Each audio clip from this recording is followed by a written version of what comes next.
Okay, it is 6 o'clock and I will call to order the Plainfield Charter Township Board meeting for October 13th, 2025. We'll begin our meeting with the invocation and pledge of allegiance led by Frank. Let's pray.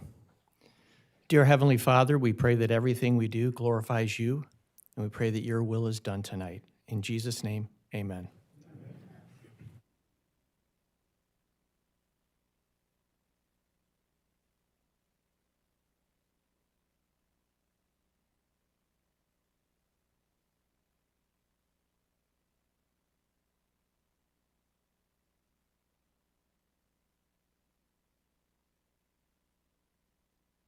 All right, thank you, Frank. Thank you, everyone. First item on our agenda is for public comments. Maybe I need to move away here a little bit. We can do that. You want to do that? Okay, I'm gonna make a little change up here. We're gonna allow the pinning ceremony for the fire department to take place, if that's okay. Chief, you ready? Okay.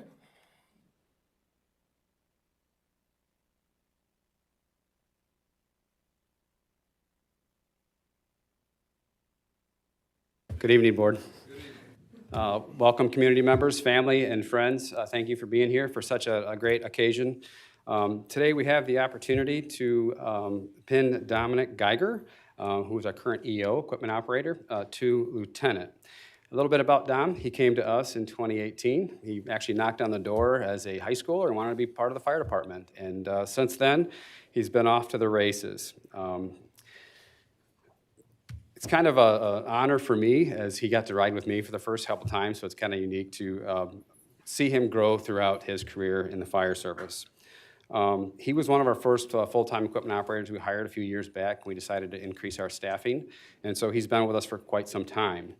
Some of the things that us as chief officers look at upon Dom is basically his customer service he provides to the community. It's fantastic. He's mastered the role of engineer, and he's ready to move on to the next step in his career. He's developed himself professionally and as a member of our team, and I think probably most importantly, has become a mentor to many of our other members that are in the department. So at this time, I'd like to ask Dom Geiger, and Lieutenant Quinn to step forward up front here. Come right up front.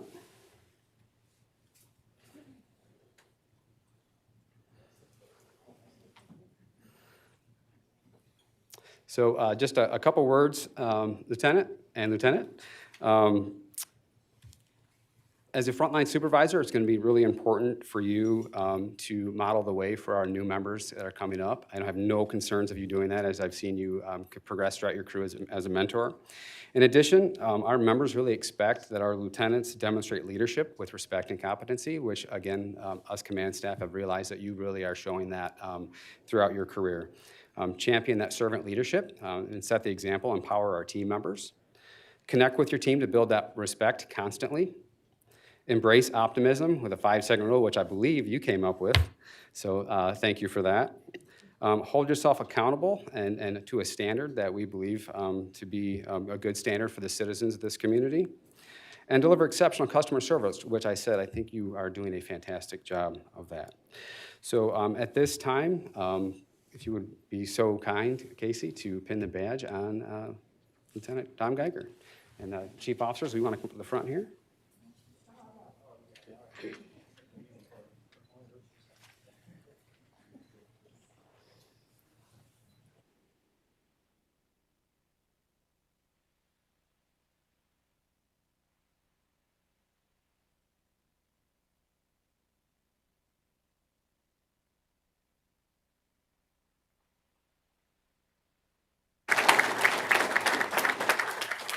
So, Lieutenant, you can stay there if you don't mind, and I'd like to invite Chief Steve McKellar, our clerk, first chief, second chief as of last week, to swear him into his new role.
Once again, thank you, board. I really appreciate allowing us to do this, and community, thank you for the support. Thank you, Kyle. Thank you, everybody else, fire department-wise. Thank you for your service. If you're here for just that, I'll give a minute or two for people to clear.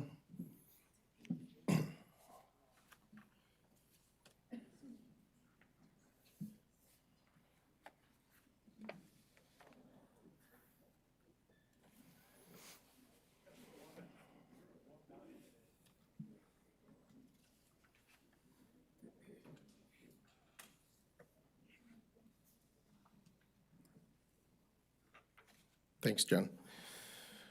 Okay, we will move on now to the public comments.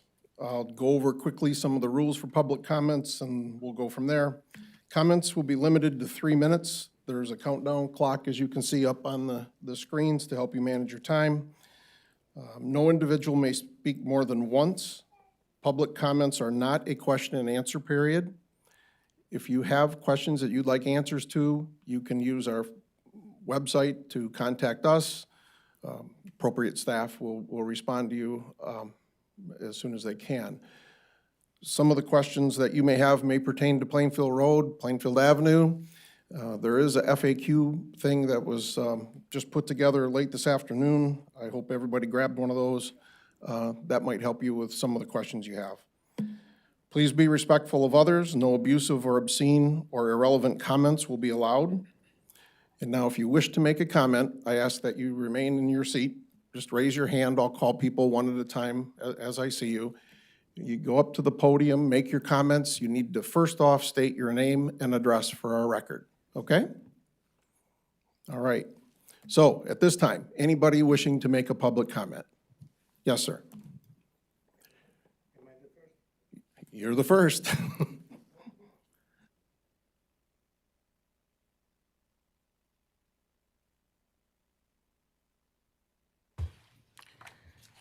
Giancarlo Vannon, 2931 I Grand, Belmont. I addressed this board on different occasions. I asked you to open the township on Friday. It goes into deaf ears. I've asked you to eliminate my name out of the internet. It goes into deaf ears. I'm wondering sometime what this township is for. Is it for the citizen or is it self-serving? You have a $13 million budget. $8.5 million goes to the payroll, including benefits. We have 47 different type of taxes in Michigan. We are paying taxes for you to ignore us. I want the township to be open on Friday. We are entitled to it. We deserve it. We want it. And I want it. And I won't stop. I will go as far as I can to get it done. I hope I make myself clear. You're not going to work, Mr. Weingartner, you're not going to work 3 days a week and make $250,000 for what you're doing. Because you do make $250,000 between salary and benefits. The township doesn't have any money, but they increased the salary $24,000 this year. The township cannot afford this or that. They increase our taxes, but they increase their payroll. I'm getting kind of tired of it. As a matter of fact, I'm going to announce to you that I'm going to try to change the process because this is a 120 years institution that is well overdone. We don't need you. We don't care about you. So stop that process. I'm going to announce that I'm going to go for a county-wide government, and I'm going to also try to lower the taxes, the first $500,000 of property taxes being exempt, because too many people are getting shafted in a sense of taxes, and for you not to do anything, what do you do? What do you provide us with? That's my question. No answer, of course. It goes into 1 year and out of the other.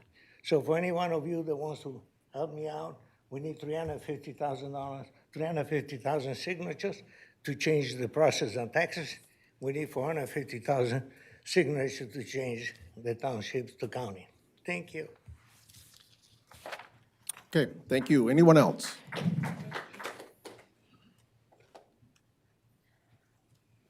Yes, ma'am. Sorry.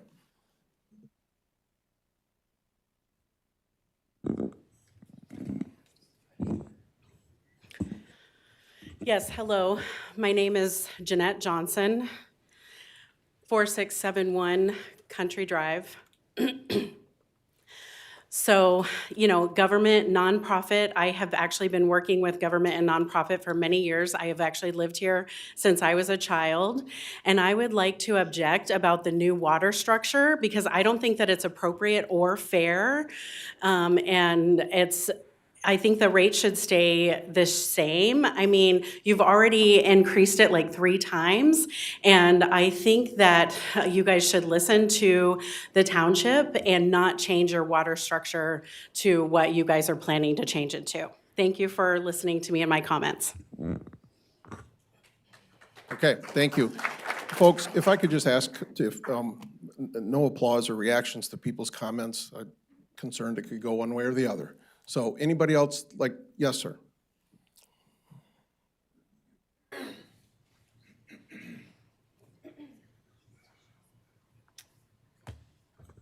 Good afternoon. My name's Terrence Wilkes. I live at 2835 Wasaki Drive, Northeast, Grand Rapids, Michigan, Plainfield Township. Couple of concerns.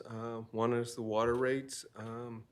It's been reported that the township is considering a tier-based system instead of water use being costed based on usage per 1,000 gallons like we are now. As was stated earlier, the rates have risen consistently over the years.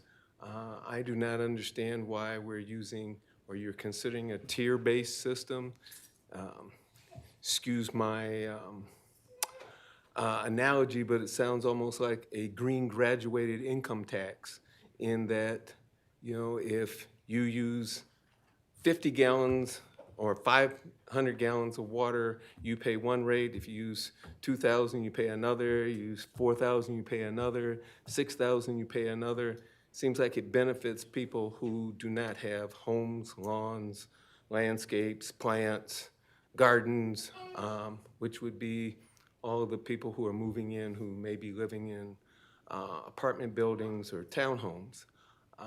And again, if that's part of the issue as to why the usage has gone up, perhaps this body should have taken that into consideration when allowing developers to develop the land, because that should have been a cost that should have been passed on to them. They're the ones that are increasing the cost. So I am here to say that I am against the tiered system and will do everything I can to convince others and to see if this is such a good idea. It should be a ballot initiative and let the voters decide what they want. A couple other things. Yes, the Plainfield Avenue corridor, re-imaging. The stuff that you sent out, the street does not look anything like any of the images that you said it was going to look like. I think that the medians in the middle or the boulevards are going to cause more accidents than reduce them. It certainly is not making driving on or about Plainfield Avenue easier and better. Last thing, just quickly, whenever there's a misdig or something like that for utilities, if you contact anybody on the board, Plainfield Township, they all say it's not my responsibility, yet somebody here has to record all of that stuff, and in theory, someplace, somebody has to allow the utilities to do what they do. And that really should be us, the people who are the citizens, who are receiving or not receiving the service. I have a printed edition for you guys so that you can see more in depth what I was speaking of. Thank you. Thank you. Anyone else? Yes, ma'am.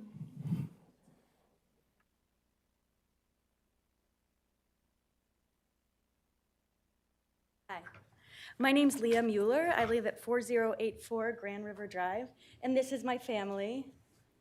And so I'd like to start by saying my request is that you prioritize the bike trail or the pedestrian trail that goes on Grand River Drive.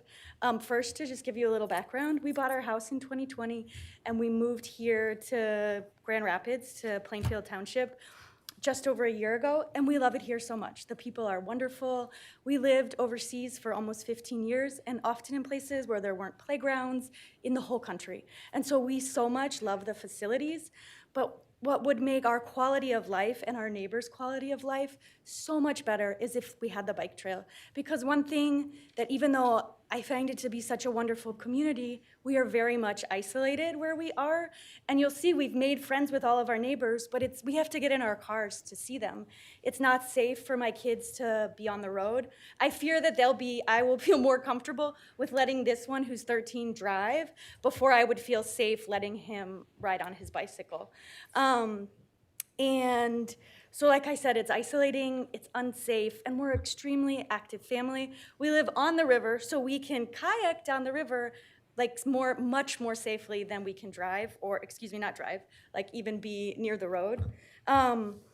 And so so that's my perspective, but I also understand that it's a high density area where you have lots of people who would love to be active, and also a high use area where on the weekends we see people riding their bikes, like bicyclists. So I think it would be such a great value for the community. So in sum, I'd also I think my daughter would like to speak, and so would my son.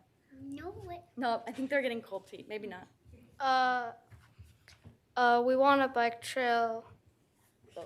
We want a bike trail because we have a lot of friends that are like nearby, I think, that are in Plainfield Township, but we don't get to see them that much because we can only see them when we get in our car, and that's sort of annoying. No, Lake. No, okay. I think 1 out of 3 is pretty good. So yeah, in sum, thank you again for welcoming us to such a lovely community. And again, I'd like to advocate that we can prioritize for that route of the bike trail. And before we moved here, it's my understanding that it was voted on.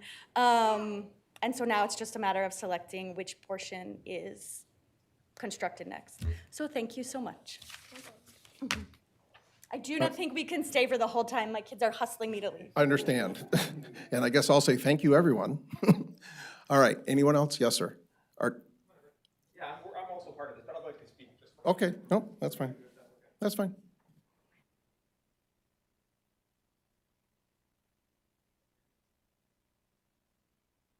Yeah, so speaking like on behalf of the Grand River portion of the trail system, I mean, it would be extremely beneficial for us as a family. I mean, Leah pointed out on all like the benefits of being neighborly, being safe on the side of the road. I mean, we ride our bike probably 3 or 4 times a week down Grand River. And I'm sure most of you have driven on Grand River. It's a very, very fast road. And I'm Steve Giffel, I'm actually 4242 Grand River. Me coming from a position where I work for AAA Road Service, and I mean, I'm providing service on the side of the road. People are hit on the side of the road. I've changed tires on the freeway with cars zipping past me. This Grand River, when I'm riding my bike, equals all of that. When we're riding, I mean, I'm hoping and praying that my son on the back of the bike is safe when those cars are zipping around the corner. There was one time this summer where my older son and Everett and I were on the road, and someone hit our mailbox with the mirror, drove past us, speeding, didn't stop, and just kept going. And that could have been one of us. And that trail would mean a huge, huge amount for us and our family to be active, to be neighborly with our neighbors, and to also just make sure that we can make it home every single day. So I appreciate your consideration. Thanks so much. Okay, thank you. Yes, ma'am.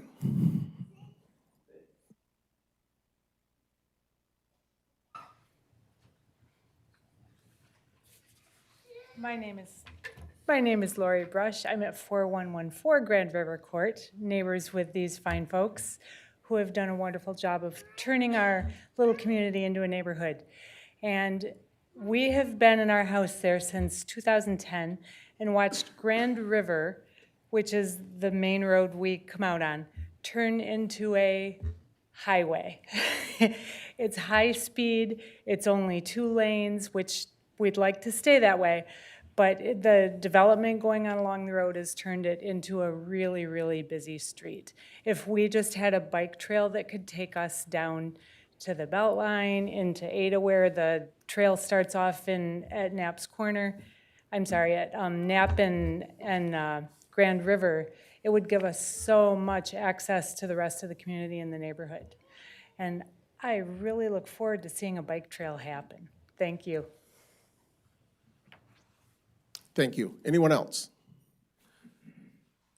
I've been pretty good about this side of the room. Let's go over here. Yep.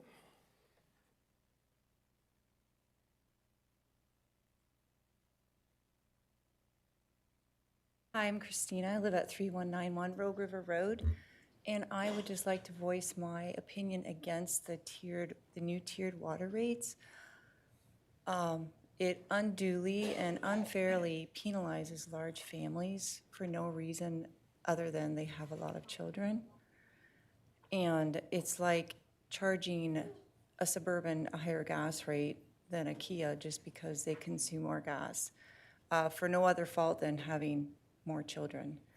And I think the current tiered rates are a good system.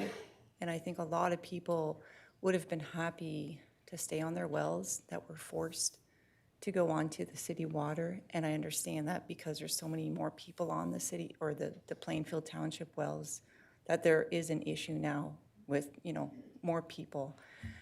And at the same time, the email that came out about conserving water and how you would like us to conserve water really felt like a slap in the face because there's been water leaking in Plainfield Township Cemetery the entire summer. So to me, it was like a really bad sandpaper, like a rub, like they're telling us to conserve water. I've talked to 2 employees. People walk through the cemetery all the time. And there's now still one spigot that is still leaking. And so you can understand why that rubs them the wrong way. And I think that's something that needs to be dealt with. If you want the citizens to be efficient with their water, I think it needs to start with you. And we're looking to you to set an example. I love living here. I love Plainfield Township. And so I'm just voicing my opinion on that. So thanks for listening. Thank you. Anyone else? Yes, ma'am.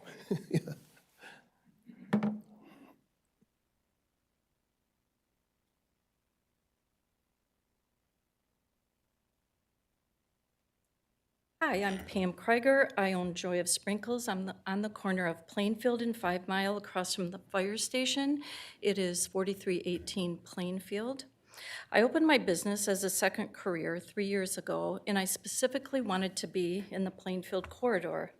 My goal is and was to be a presence in this community, and I've worked hard making connections in the Northview schools, holding fundraisers, teaching Girl Scouts, and supporting all the small businesses in this area. The summer and fall have been tough with the construction. When I initially read about the Plainfield corridor improvement, I was really glad. Of course, anyone would want improvements. As the project has gone on, nearly every customer that comes in talks to me that they prefer to avoid Plainfield at all costs. I understand construction, and that will clear up, but the confusion on the loss of center turn lanes and cement medians is a lot. People want to be safe and not inconvenienced. When I am going south on Plainfield and want to pull into Bellavino's and Boardwalk subs, I do not know where to make a left. I am convinced that your master plan was not for traffic to cut through the parking lots. Maybe I should have tried to be more involved with local government sooner. I've learned in the past 3 years of being in business, there are things that I'm very good at and things I am really terrible at. I decided early on that I needed to surround myself with people that know more than I do. I can make amazing cookies, but I cannot stand QuickBooks, so I hire an accountant. I chose Plainfield Corridor and surrounded myself with all of you and trusted that you would want new businesses and a thriving business community. I'm just really sad. I feel like you let me down. I'm working tirelessly every day to be successful, but I am powerless over the traffic flow. I've made phone calls to the township office, I've called and emailed MDOT, and I'm just looking for someone to listen, answer questions. Where do you want the traffic flow to go? I want to keep going. I love my location and my work, and especially my customers who have become my friends. I want to keep serving this community and all of you, but man, this is tough. Thank you for your time. Okay, thank you. Anyone else? Yes, ma'am.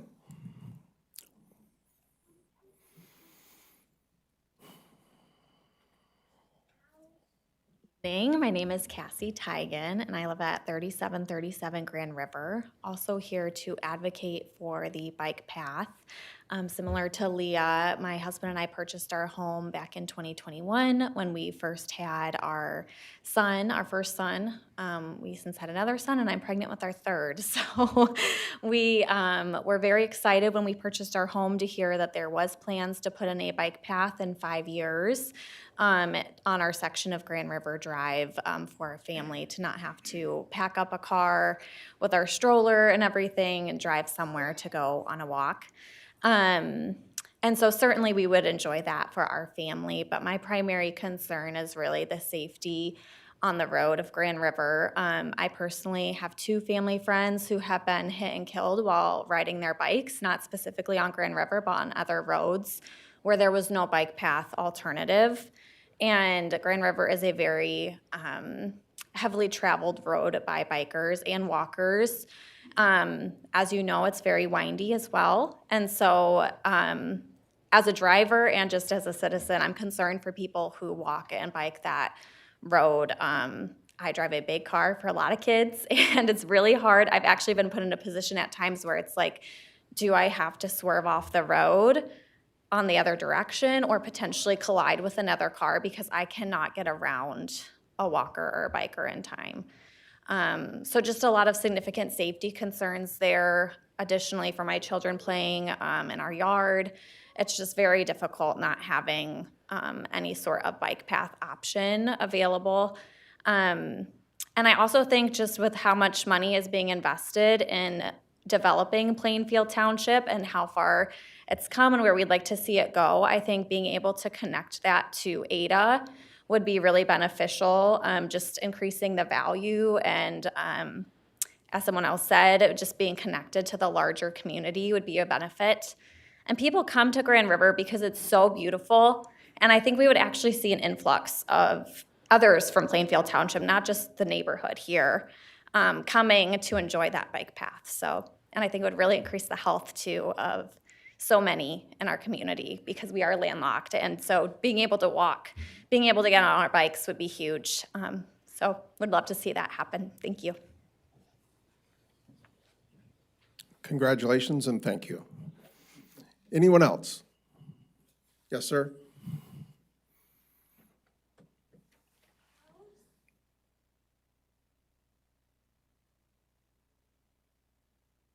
Hi, Pat McGovern, 4477 Bonneville. I second the thoughts about the trail along Grand River for safety. We drive by there quite often, and it's when you see bikers that try to do that, it's very dangerous. I second that. And Pam Krieger's thoughts as well about the businesses. And I appreciate the fact that you created. I read that, it's very good and very helpful. I'm concerned about the frustration that you have with regards to the access, the access roads, cross access. That would seem like that would be very helpful. And I hope that you can, that could be part of the plan to fix that, because it's certainly something needs to be done to make it safer and better for the businesses. Thank you. Thank you. Anyone else? Yes, ma'am.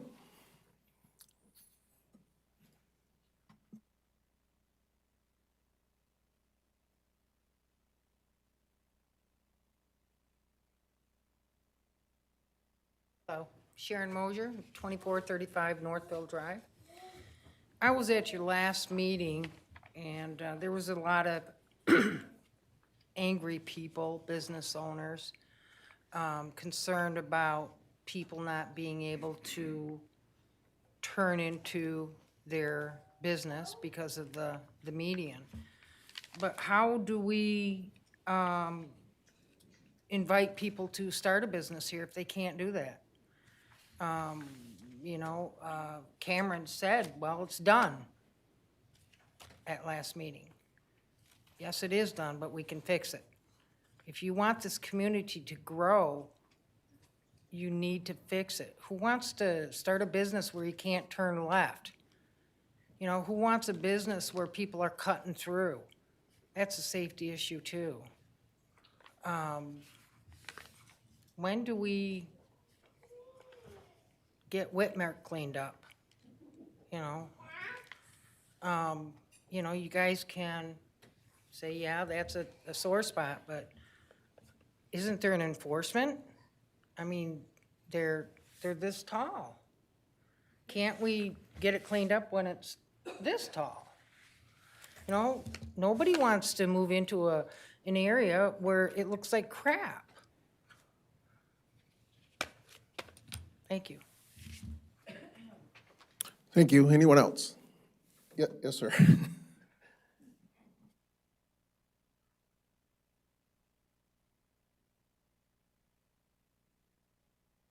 Gerald Stepanovich, 4666 Weber, Northeast. Just a couple things on your facts sheet that was handed out to start the meeting. It says, how will the plants be maintained? Well, you planted dead plants anyway. When you drive by it, half them plants are dead. And the bed is crowned, not too bad, but it's crowned, and most of the at least in the city of Grand Rapids, they're concave, so they'll accept the water. Do we have a plan in place to, when the snow plows come through, to remediate that snow that's gonna be in there, because it's gonna be a hazard. It's gonna be probably stacked high. And also the other one, will the snow plows damage the medians? You drive through the city of Grand Rapids and look at any of the medians. If you got a snow plow driver that can really see those things underneath the 6-8 inches of snow that we can get possibly here, the medians are gonna be damaged. There's just no doubt about it. And I'm also glad, I'm actually glad to see that you're not gonna plant any trees in there, because they'd be dead anyway. And also to go back, that it says the plants are salt and drought tolerant. Well, you show me a plant that's salt tolerant with the amount of salt that's gonna be put on that road, being at a first detention in a state road. I'll sell you a couple plastic ones instead. And then the other thing, with the water, I'm a single man. I don't use much water as it is, but I can see where these families are struggling with the way these rates just are going up and the way they're going to tier these systems. I mean, we're still using the same wells down at the park that we've used for years, correct? And are we not paying Preen and Newhoff money to be looking for a new source of water for us? I mean, is that a line item on our taxes every year that we're paying for, and why have they not located anything yet? So, you talk about this with the whole, to get back to the road again, beautifying Plainfield, but you drive by Lowe's, you drive by the Kmart where they got the storage facility now, the weeds are that tall, and the lady was right. There's, you're worried about this, and you see in the paper all the time, not in the paper, but on the Facebook and forum stage, people are getting, screamed at for their boat or their car when they're working on it for a day or two. And yet you drive by and you see, 4 or 5 foot tall weeds going on the road. So I just think you guys got some questions to answer, and hopefully we'll get some answers tonight. Thanks, gentlemen. Ma'am, I'm sorry. Anyone else? Yes, ma'am.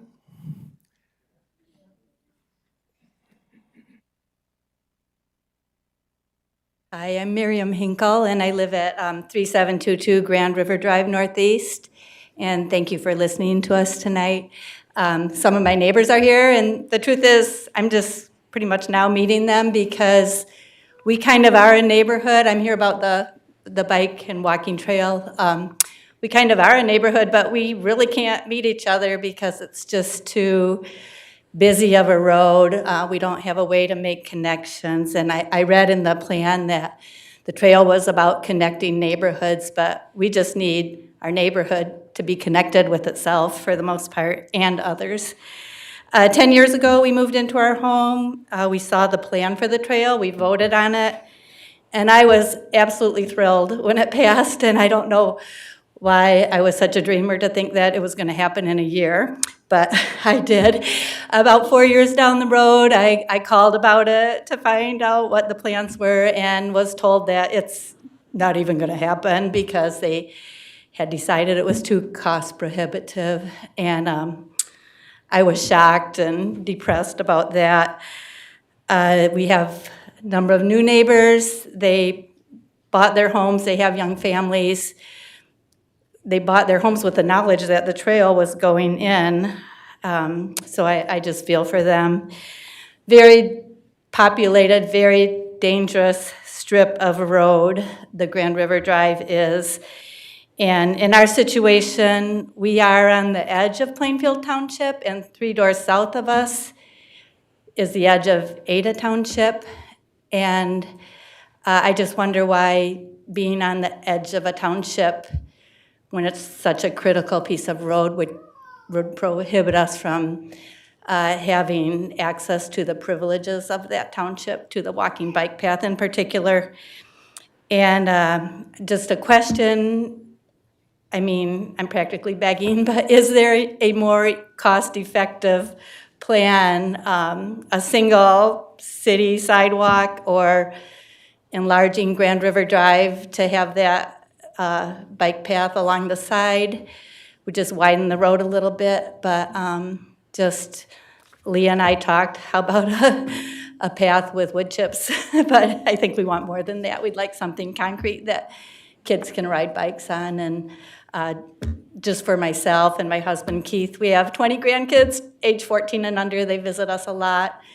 And it would just be a dream to be able to go to the end of our driveway and go for a walk with them on Grand River Drive. So just love you to prioritize it. Okay, thank you. Well, I thought the person next to you's been raising her hand a little bit, and I missed. She's raising it. Oh, okay, okay.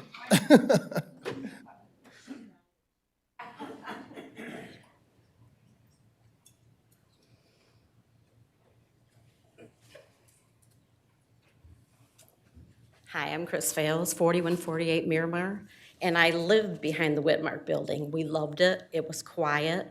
Now we have lights from the Venom. We have the car wash that all we hear all day long is and they got lights. I don't know why they can't make that thing quieter. The one at Mr. Car Wash down the road, no, the one by Myers, they're quiet. They got a gate that comes down when they're going through the dryers.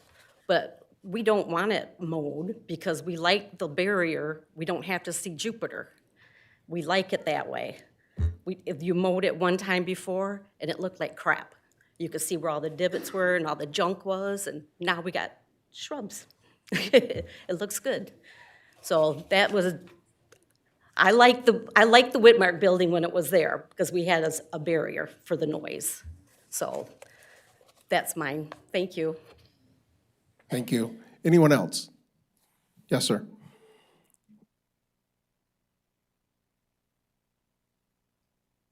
I'm Cale Keith Hinkle Jr. at 3722 Grand River. This is my wife that just spoke on the Grand River idea.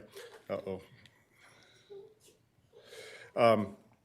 Yeah, we moved there right as the millage was passed. I believe it was a 10-year millage. And we investigated right away, and basically we're told that the presentation included Grand River being done was never a plan. And to me, that's bait and switch. When you put out something and ask for a millage, and you get the millage, and then what you put out that said, this is what you're gonna get if you get the millage, you don't do it. That's a real problem for me. So I would definitely like to see the accountability going forward, because I think we're close to the end of that 10-year. My guess is you're gonna ask for another one in a year or two, that this time you actually have an accurate plan of what you're gonna do, all right? Not just something to sell the thing. That map's still available. I have a copy, but I'm not sure who has, if it's out there, that showed that that was in the original plan. Couple things that I'm aware of is that the Rogue River, there supposedly is going to be a tunnel going underneath the belt line to complete that path, which obviously is a huge expense. So we're spending a lot of money on this, and so that makes me all the more concerned that we're not getting anything when we've passed the millage for it. And then on the drive here, I noticed that there's all kinds of flags along the south side of Rogue River as we come into Belmont, and it looks like they're going to put a path on that side, even though there's a sidewalk on the other side. And that, to me, would also be a major concern that we're overdoing some places and not doing others. The last thing that, with this plan, I'd like to see the public statement also that where Ada Township is, because it will require cooperation with them as Grand River, connects the two. In regards to some of the other comments that were made here, we do have bikers and walkers constantly going up and down our road. I can't believe how many folks turn around in my driveway as well. I'm not sure what's going on there. But from 3 Mile to 5 Mile, there's no access except that. And I don't know what's going on exactly, but we've had motorcycles go down that road at 80 miles an hour doing wheelies. And my guess is it's because they know no cops are sitting between 3 Mile and 5 Mile.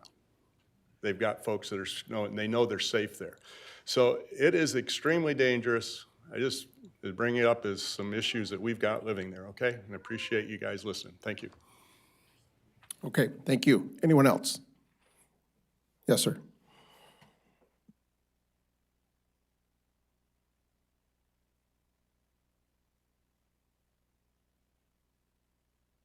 James Dykema, 6339 Boulder Ridge. Came here a month ago to talk about a FOIA appeal, and it's my understanding Cameron said this was the first one in his time, so hoping to get a little, urging one of you to bring this up in your comments at the end and have a discussion because something's lacking.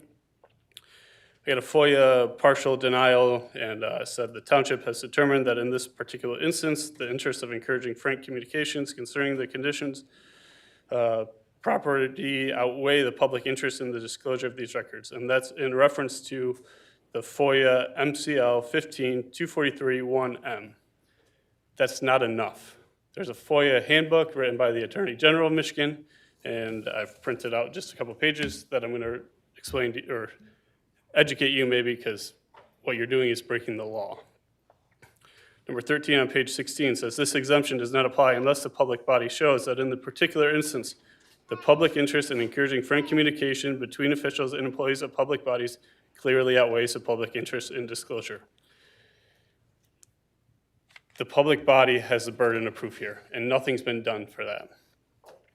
Page 44 of this handbook, that's a government-written document. It's Favors versus the Department of Corrections. It says the trial court failed to comply with the technical requirements of the FOIA because it did not require the DOC to bear the burden of proving that a public record was exempt. Again, showing that you as a public body, you must bear the burden of proof. Page 46, Herald Company versus Ann Arbor Public Schools.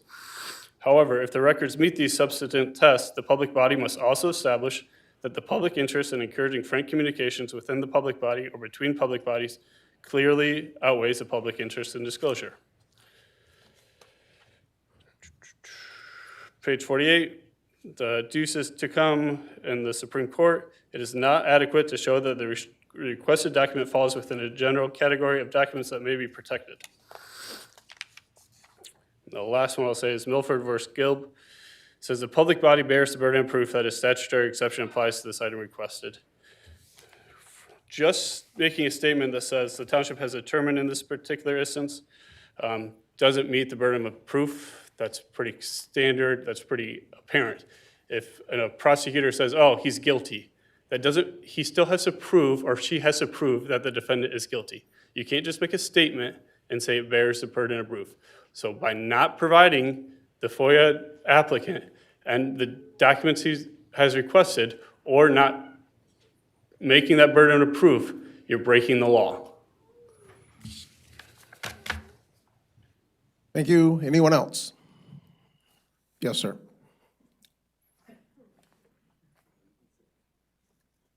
Talk this time? Hi, Jake Miller, 4084 Grand River Court. Like my neighbors, here to ask you to please prioritize a bike trail or some sort of trail around along Grand River Drive. Obviously, you have the challenge of managing budgets and different resources and priorities. Drive that road at the speed limit tomorrow, if you would, and see how many cars you have behind you. Drive your car at the speed limit tomorrow and try and pass a pedestrian or a biker on that road tomorrow and see how safe you feel. It's not a safe situation. We have an increasing population, a bunch of new houses on Grand River Drive as it approaches the Beltline, a bunch of new properties there that will have families that, if they're anything like us, want to be active, want to know their neighbors, want to be able to walk to their neighbor's house. My dad used to come to our house a lot and stay with us. He's really easy to get along with. He just needs to take a walk in the morning. He doesn't walk by our house anymore. He won't go out on Grand River Drive and take a walk from our house because he feels unsafe. So I know it's difficult. I know you guys have budgets to manage, but please, a trail that would connect Grand River Drive south to Ada would be great, north to the Beltline, and right there where we have Versailles Park, a nice beach where we can send young people like this. That would be great. Thanks a lot, y'all. Okay, thank you. Anyone else? Okay, seeing no one else, I'll close the floor for public comments and we'll move on. Next item is to review our consent agenda. Without any questions, comments, concerns from the board, I would seek a motion for the approval of the agenda, including consent agenda and accounts payable. I move approval of the consent agenda and accounts payable. Thank you, Susan. Support? Support. Thank you, Frank. Roll call vote, please. Mr. Pfaff. Yes. Mr. Remminga. Yes. Ms. Beatty. Yes. Mr. Coleman. Yes. Mr. Hagedorn. Yes. Mrs. Morrow. Yes. Mr. McKellar, yes. Okay, next up is a presentation from our Parks and Recreation proposed plan for 2025 through 2030. Mr. Fisher, is this you? Briefly. I'm going to turn over to Becky in just a minute, but this is our annual update or our 5-year update request for our recreation plan. We update these every 5 years. If it's approved by you tonight, first you have the presentation, public hearing, then you'll be considering a resolution to adopt this new 5-year plan. After that's done, if you do approve it, we'll submit it to the state for their blessing, their approval, which then makes us eligible to go after grants, just like with the 2 grants we got as part of from the Michigan Natural Resources Trust Fund to do Grand Rogue Park. So it's things like that we're looking forward to. So with that, I'll turn it over to Becky. She's got a great presentation, short and sweet, and then we'll get into public comments. Good evening. I've seen many of you throughout our year of public work in engaging your community, so it's been an absolute privilege to work with Cameron, Jen, and Bill and Joe, and I hope that you find solace in the fact that we have spent such time really digging into the interests of your residents. Okay. Thank you very much, if we want to go. The purpose and vision, Bill has already alluded to this for a moment, if you'll just plug the way through, Cameron. It does serve as the township's roadmap to your parks and recreation, including trails. We'll talk a little bit more about trails in a minute. And an investment through 2030. Boy, 5 years from now, it'll be 2030. It aims to enhance the quality of life and the support of your community's health and preserve your natural resources. And it guides decisions on new amenities, facility upgrades, and recreation programming. And it informs and equips the township for future funding opportunities. Bill just mentioned about Natural Resources Trust Fund grants, land and water conservation, but we've also embedded in this new plan for you connections that will allow you to also seek resources through private philanthropy, sponsorship, and other opportunities. It does require you to update your plan every 5 years to be eligible for passport and those other federal and state programs. Your community, since operating with Parks and Recreation plans, has actually been able to obtain and leverage over $2 million, almost $3 million in those additional governmental resources. Here, every single picture that you are going to see in this presentation tonight, and that you'll see also in the plan, which is available for download online for the viewing public, is from your specific park system. So this is a photo of Versus Park in the area by the pier area. So let's talk a little bit about how the plan was formed. So for instance, for some of you who are here, I know Susan attended many meetings and Katie and others in the room. The Parks and Recreation Advisory Committee that you've appointed was very active. We participated in 4 development and evaluative meetings with the Parks and Recreation Committee, as well as the final meeting, which they brought forward a unanimous recommendation for this plan to you tonight. We also worked with staff. We did on-site facility conditions assessments. You've already begun leveraging the work of that, I know, in identifying your capital improvement program. So those type of assessments will continue to give feedback and information to you to make informed decisions based upon data going forward. We also looked at technical aspects and research. We did a lot of historical research through your files. Public surveys. Included in the current plan that's been uploaded, we engaged over 300 individual residents, providing feedback through direct survey.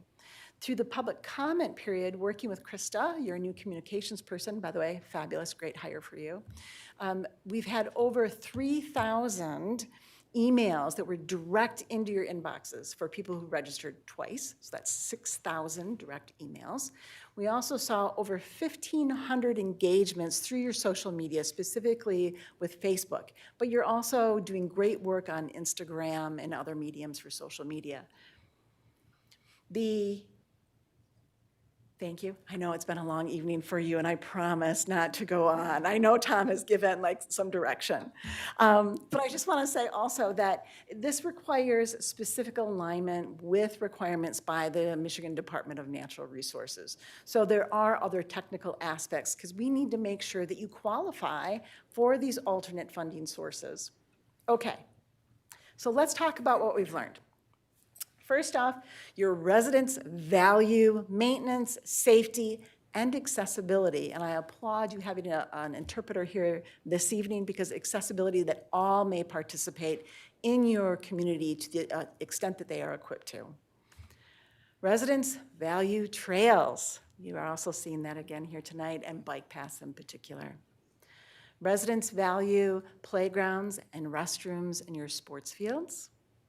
And this is the only picture in this entire presentation that is not of your community, but it's representative because what we did learn by directly engaging with your residents, residents value other communities' recreation amenities, in particular splash pads, dog parks, for example. What we found is almost 31% of surveys, respondents used other communities' parks. 16% cite a lack of amenities, probably contemporary amenities, I would describe that as a barrier to use. Now, you can be proud of the work that your staff has done, proud of the work of your volunteer groups, because in that technical research and historical research and our facility assessment, we identified that you have some facilities still actively used in your community since 1981.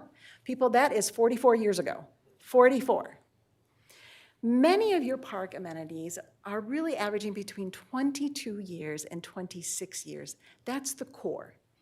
You have well used your equipment. You have exceeded industry standards for depreciation and maintaining it, and you've done that because you have been great stewards of those properties. Now you need to look at going forward for sure. I would like to also point out that only 4 of your 16 developed parks have master plans. That's going to become important because it is costly to develop and maintain parks. So having a balanced system and understanding particularly what are the interests of specific locations and developing plans that are based upon public input so that you know that you're moving forward. It is plan the funds and then fund the plan, right? Next slide. Your most visited park trail is the White Pine Trail. I don't think that's a surprise to any of you. That's pushing almost 80%. Highest rated attributes that your residents are just very happy with: cleanliness, safety, and proximity. Your lowest rated were your restrooms. They're older. They're older. Your satisfaction rating, because of some of those nuances, a C to A, 70 to 100 is in that area. These most desired amenities represent your top 5. So that hit hiking trails, paved paths, mountain bike trails, dog parks. That's 1, 2, 3, 4. Oh, 4. Your 5th is splash pad. You've got some interest in there for splash pads. Your top priorities from your public is please update your facilities. That's at 45%. Accessibility, accessible routes, again, 45%. And prioritizing maintenance and continuing to be the good stewards that you have in your staff and maintaining your properties. Here's some other nuances. The extension of public water into the northwest quadrant opens new opportunities in your community for residential development. You're hearing that through your land use plan process. Your population is expected to grow about 1%, 0.8% per year. By 2040, you're going to be pushing 40,000, if not before that, right? These are projections today, but we know the metropolitan area is growing very rapidly. Your population is shifting based upon current demographic trends. You're going to be aging. Your population is aging, increasing there. Your youth population is currently declining, but I'd put an asterisk on that. Because really, again, you're going to have these influences of what's going to go in the northwest quadrant of your community now that water is there. What about the density that you're working through with some of your other community land planning processes? Right now, you are very racially cohesive, but that's changing. You're going to see a lot more racial diversity coming into your community the next 5, 10, 20 years. So one of the things that we did uniquely for this study is we looked at family density, and we partnered with Regis. So this is based upon the most current information as of 2023. That's that very small type in the bottom corner there. And you can see, though, family density, how much family density you currently have in the northwest quadrant of your community. And you're also going to anticipate that growing. I want you to keep this map in mind, because we're going to reference that a little bit later. So moving into your township-owned assets, we're not going to go through every single park. That would be much too long. But in the master plan document that you have, each park is listed. It notes its current condition and gives you visioning for what is necessary or needed in the future. Located on page 20, you'll see a list. So this lists each park. It does identify if it's a mini park, a neighborhood park, a community park, et cetera. That's important because that ties to the state of Michigan requirements for benchmarking as well as national benchmarks. What's also important on this is when you look through this, and again, it's on page 20 of the plan, your accessibility ratings of your individual parks are not fabulous. You have one park that's rated 5, that means it's universally accessible, and that is your Veterans Park. You have one park that is rated 4, which means it meets ADA. And remember, when you're talking about law being developed, you go to the lowest common denominator. So ADA means you meet your minimum standards for accessibility based upon the Americans with Disabilities Act. 5, again, is universal accessibility. You exceed that, which should be the goal. Here you can see the vast majority are 1s, 2s, and you do have some 3s. So opportunities there. On the right, you'll see the park locator map. And then Cameron, if you could just press one more time here. So here, you can see in the northwest quadrant, where you now have water service, where you saw a level of density of families in that other map, you lack neighborhood parks. So think about that. Next slide. Here, we're again referencing your recreation benchmarks. If you'll go forward for me, Cameron, thank you so much. Your community parks basically exceed the benchmark. Your mini parks generally meet the minimum standards, but your neighborhood parks are below the recommended standards. Cameron, the overall total township parkland, so again, your overall system-wide is in an acceptable range, but you have opportunities within that area that we are offering you some recommendations. And of course, we already noted that you have a deficiency of parks in the northwest quadrant. Non-motorized trails, something that your community is very excited about and has heavily invested in. So you have 11 miles of established trails, and it's part of a vital, and you heard again, a regional network, the White Pine Trail, the Grand River Greenway Trail. You have these other trails here, and your South Road River Trail, I believe, is under development right now and is expected to be concluded yet this fall. Those areas represent paved pathway systems. I want to point out that in Plainfield Township, you also have the Merle Mountain Bike Trail, which is a regional asset and is highly sought after from the entire region. I myself go to Merle to mountain bike. Goals and objectives of the plan. So we dial this all through. So we've come, this is on page 47 and 49. The key goals and key objectives: modernize and maintain high-quality park facilities, expand and connect the non-motorized pathways and trail network, ensure equitable access and inclusivity, foster community engagement and stewardship, and adapt. You have to plan for the adaptation to the demographic and environmental changes that are before you. Within the plan, we give you recommendations on an action plan, and also the tools to implement that action plan. You know, you can read this yourself, but just for the sake of the public, there's, again, the action areas we identified. Then the short term are 1 to 2 years, medium term, 3 to 5 years, and then ongoing and continuous activities. You know, your staff team will perform annual facility reviews, seasonal repairs, trail maintenance, and user feedback. You know, you need to constantly be engaging with your residents. When we go to access and inclusivity, acquiring key parcels begin accessible upgrades. So that's some of the work before you. Okay, this is really tiny type. Yes, it is. You can barely read this. It can be found on page 15 and then again 55 in the park plan. What this does is this then further breaks down by each year parks to prioritize. And then if we want to go ahead, there you go. So ultimately, these are the big numbers. So what we found in the next 5 years, we've already identified that you have $9.6 million in park facility needs. I know your staffing team and perhaps you all here have already had some conversation with your capital improvement program planning. We've identified a continued trail investment need of $4.7 million. And then looking towards that land acquisition, again, that northwest quadrant, identification of about $600,000, we've recommended that you start strategizing for that investment. Now here's the thing, this is today's dollars.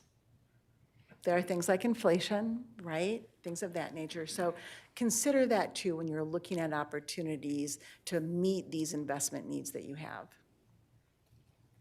So again, the overarching priorities for the next 5 years: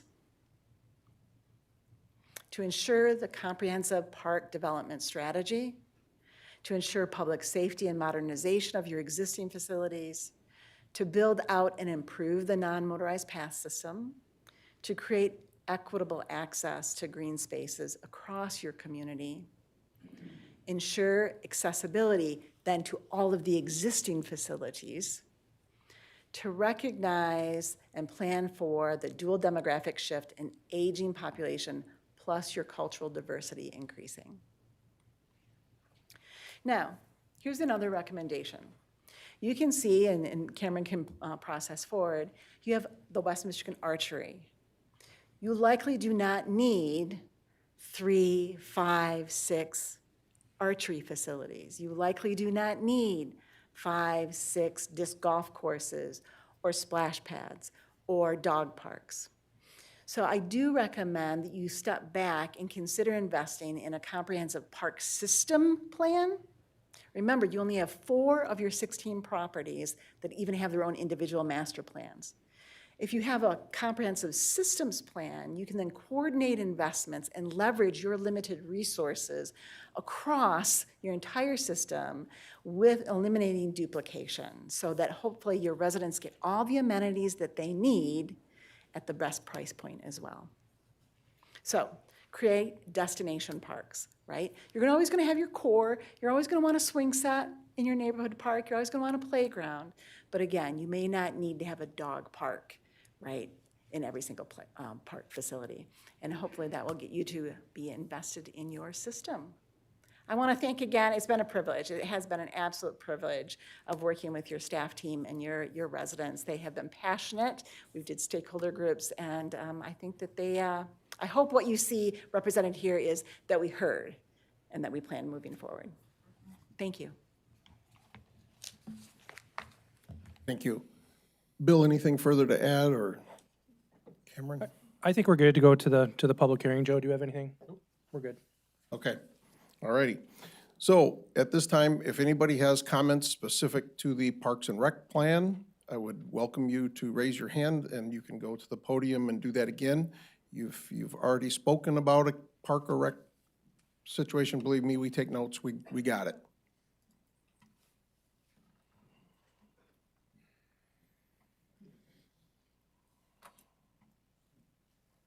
Repeat it? Do I need to repeat my address? That'd be helpful, please. 2931 Grand Drive, Belmont. I agree with what she said, and it's great. It's a great plan, and I think we do deserve it. Where I have a problem, not with the plans, not with the future, I have a problem with what's going on.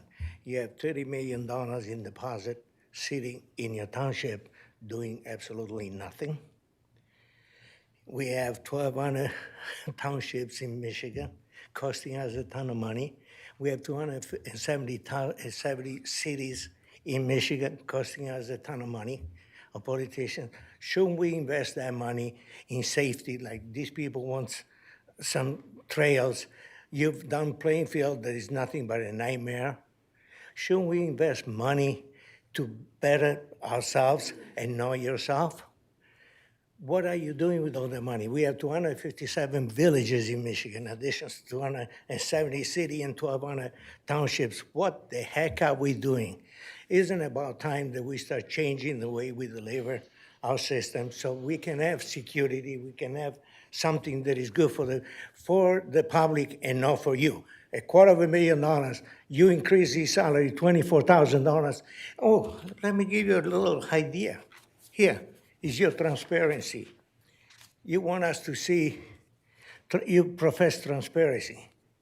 A transparency is what you want us to see, not what we should see. Here's it, if you want to get into your balance sheets and income and expenses, here's what you have to do, folks. You have to log into Plainfield Townships, then click on Agenda and Minutes, then click on Document Center, then click on Regular Board, then click on 2024, then click on Regular Board, go to number 8, click on your business, go to Section D, Agenda 2025. This is the way if you want to see the income and expenses for the balance sheet. Fantastic, guys. Thank you very much. But I think the lady had good presentation. You should follow the direction, and you should step down, all of you. I'm tired of it. Okay, thank you. Anyone else? Yes, sir.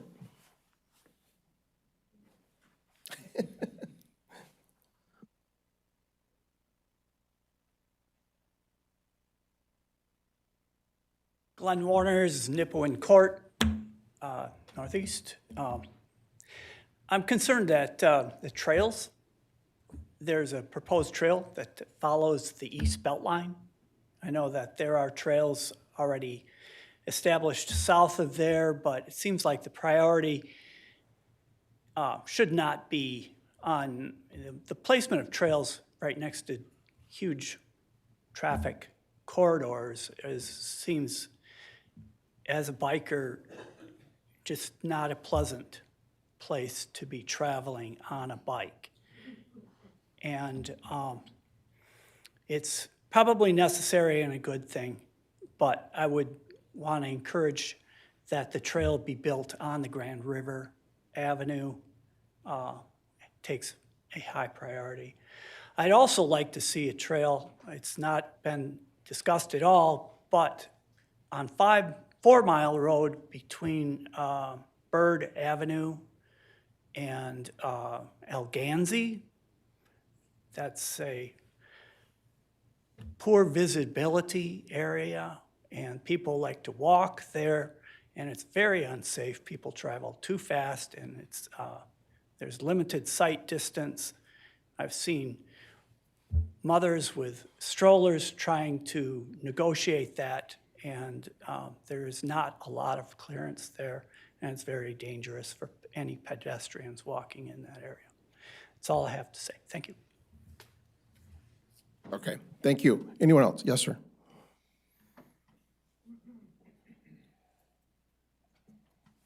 Well, hopefully this is good news. It's Keith Hinkle again, 3722 Grand River. On her map, showed proposed trails and a price of 4.7 million. So I'd love to verify that all those trails that are proposed on that are included in that 4.7 million. That isn't 4.7 million gets us one of all those 10, 20 proposed trails. And we're gonna ask for that with that sort of bait and switch again. That's the first thing. Second thing is the Grand River proposed trail that was on there, the Grand River Ave proposed trail that was on there was twice as long as it needs to be. Because it's already done, half of that's already done with, through the condos and the like that are up there. So not all of that needs to be done to do it. And then Ada has got all the money in the world. They're putting in trails all over the place. So for anybody to hear that Ada Township is any issue on getting this done, that's crazy to me that would be the case. So I appreciate your time. Thanks. Okay, thank you. Anyone else? Yes, sir.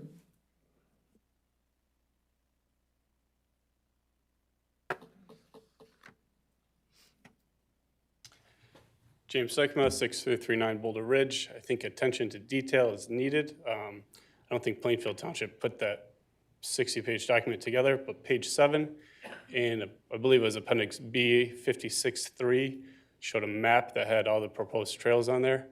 And if you adopt that today and sign off on it, it's just inaccurate. Right now, it still shows, and I don't think Plainfield or Bill made the map, but it shows the Rogue River, South Rogue River Trail, using the tunnel, which I will say $6 million is not being paid for by Plainfield Township, so that's good. And I think Plainfield Township would be foolish to say, we don't want a $6 million grant given to us like that would, so that's a great tunnel. But if you're gonna sign up and say that this was a proposed and you're gonna adopt it, make sure the proposed trails are right. I mean, the bid's out right now on Builders Exchange for that on the east side of Northland Drive to go south on Canonsburg, or south on Northland Drive, east on Canonsburg Road, not connecting and going across and east on 7 Mile down Brewer. So if you're gonna adopt something and sign it today, make an amendment that shows, that gets the trails right. Or else you're gonna get people that say, hey, we built our house or bought our house 5 years ago. It was signed by the board that said, this is what's gonna be done in the next 5 years, and it's not gonna be done. Where I'm telling you that those maps are incorrect, so get them changed. Thanks. Anyone else?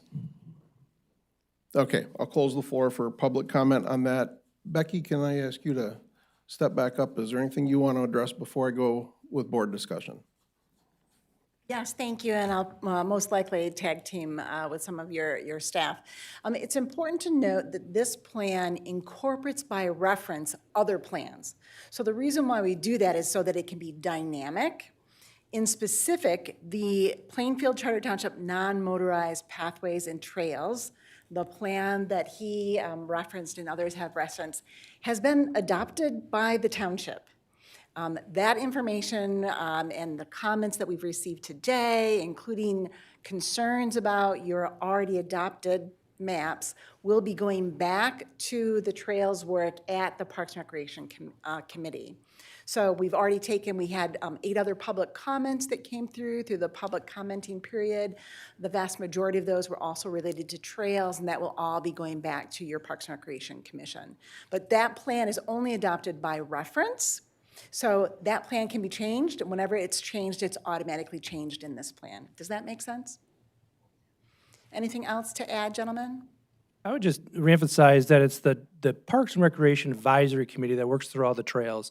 There are a lot of comments tonight to the board. Ultimately, the board makes the decision, but all the trail work, like what we do next and everything, goes through our Parks and Rec Committee. And Mr. Hinkle, I would encourage you to meet with Joe and I at some point so we can talk to you about trails. And I think we have a lot of good information that would be helpful to some of your comments tonight and questions that you have. So staff can do that. But again, the committee will be meeting probably later this fall. Several of the folks that were here tonight to speak, we've had great conversations with from the Grand River Drive, and we've explained to them the process about the committee meeting, and so there'll be other opportunity for them to actually participate with that group when we get into those decisions, which will ultimately come back to the board for, here's our recommendation. But it's that group that does the work behind the scenes for the trails. I just want to make sure everyone understands that. Okay, thank you. Frank, do you have anything for Becky or Bill? Or I'm good. Thank you for the work you've done. My pleasure, thank you. okay. Susan? I appreciate the work that you've done. Also, I wonder how we could have caught the people that, there were so many people from one area. How could we have been aware of their needs a little earlier in our planning? The Grand River in particular. Well, we did catch them. They participated in that 30-day comment period. That's how they learned all this stuff. Okay. And then we've had ongoing conversations with them, and we encourage them to come here tonight to Okay. put their comments in the record. They're also listed in that summary of the 30-day comment period there. Okay. So, and then again, I've made them well aware that it's the Parks and Rec Committee group that they want to attend. And so, again, we've had great conversations with the folks. Good. I'm glad for that. And in that case, again, we'll open the door to anybody in the room who would like to serve on boards, committees, commissions for the township. All of that work is done by our citizens. And then it comes here for discussion and action on the subject. But all these parks plans, and we have consultants who help you get through it and everything like that. So if you've enjoyed your meeting tonight, maybe you would like to serve on a board or committee or commission. Thank you. Thank you, Susan. Kathy? I do have a question, maybe an elementary question. What we are approving tonight is the plan, not necessarily the spending of the $11 million. That's accurate. Correct? That funding will be worked through later and yay or nay at a later time. We're just looking at this plan and agreeing with what you have concluded. Yes, the foundational goals, et cetera. Without having an approved plan, you are not permitted to apply for grants. Right. So that's why it's so critical. Okay, thank you. That's You're it. welcome. Thanks, Kathy. Steve? I'm good. All right. Bob? I just want to say, I'm the newbie on the board here, and I know some of you, and I've met you in Family Fair, and I've heard your concerns, and the number one thing I'm really impressed with tonight is you're here. Because one of the things that being in business and being in politics, Mr. Hinkle can attest to that, is everybody's got a concern or complaint, but when you have a meeting, nobody's there. So the input, I think, is very, very crucial to making a sound decision, because we work for you. I mean, that's a fact. So I really appreciate everybody coming here tonight. Thanks, Bob. You done? You good? I'm good. All right, Jack? Yeah, I appreciate you all coming too. I appreciate the plan, and it's very complete and detailed, and that's very good. I see a lot of positive response both in the plan and here tonight on trails, and I appreciate that as well. I think the plan will do well to enhance the quality of our life in Plainfield Township. I do want to recognize that there's a huge competition for funding in the township. And so while we have 11 million there, the fire department could step up and they could ask for their needs as well. So that's the difficulty of establishing budgets. I was wondering, Bill, would you like to comment on the Ada Trail at all tonight or not? I know I talked to you earlier today about that. Yeah, originally back in 2016, when we put the non-motorized trails map together as our guide, back then, Ada Township had on their master plan to run a trail from Knapp up to our border. But since then, they're not going to do that. We'll check with them again, but they took that off there. So we stopped, then we adjusted the plan to stop at 5 Mile, at least for now. Unless things change, it would be a dead-end trail. And that cost to go from 5 Mile to Ada border is almost as much as the rest of the trail from 5 Mile to Grand River Drive. It's an expensive challenge there. But you never say never. If Ada does change their plans, that could ultimately change our plans. So that's one of the factors that adjust that stuff that I have explained to Miriam Hinkle and some of the other folks that were here tonight. But still, they're passionate. They want that trail, not just Grand River Drive, but past 5 Mile. But so we'll look at alternatives as well. But that's the challenge that we face, and that the Trails Millage Fund only goes so far each year. We only get so much. So that's why we're trying to, sometimes it takes us a couple years of saving some of the Trails Fund money to be able to afford a trail. So, but again, we're trying to make things happen, and we're getting trails closer to people. Even if it was on a map and it's not right in front of your house and it's not there yet, our system is getting closer and closer. We've done 11 miles of trails with the Trails Millage. And that Grand River Avenue thing is definitely on our target list. So it's not going away, and it's not, it's planned. Thanks, I appreciate, because that's what you told me this morning, and I appreciate hearing that again. So I want to encourage you, people who are in favor of the that trail and the Grand River Trail, to attend the Ada board meetings and express your desire to them, because we'd like to see that trail go all the way to Ada as well. Okay, thank you, Jack. No, sir. You can talk to whoever after the meeting, but the floor is closed for public comments right now. Thank you, Becky. Welcome. Thank you to everyone who's on the Park and Recs Committee. Appreciate their hard work and efforts towards this. It's clear we have needs here, just as any other needs we have in the township. So Jack hit it. Funding is going to be the fun part of this. So, yep, that's my 2 cents worth. So with that being said, I would seek a motion at this time for the proposed plan for 25 to 30. I make a motion that the Township Board approve the resolution to adopt the Parks and Recreation Plan for 2025-2030 as proposed. Thank you, Kathy. Support? Support. Thank you, Jack. Roll call vote, please. Mr. Remico. Aye.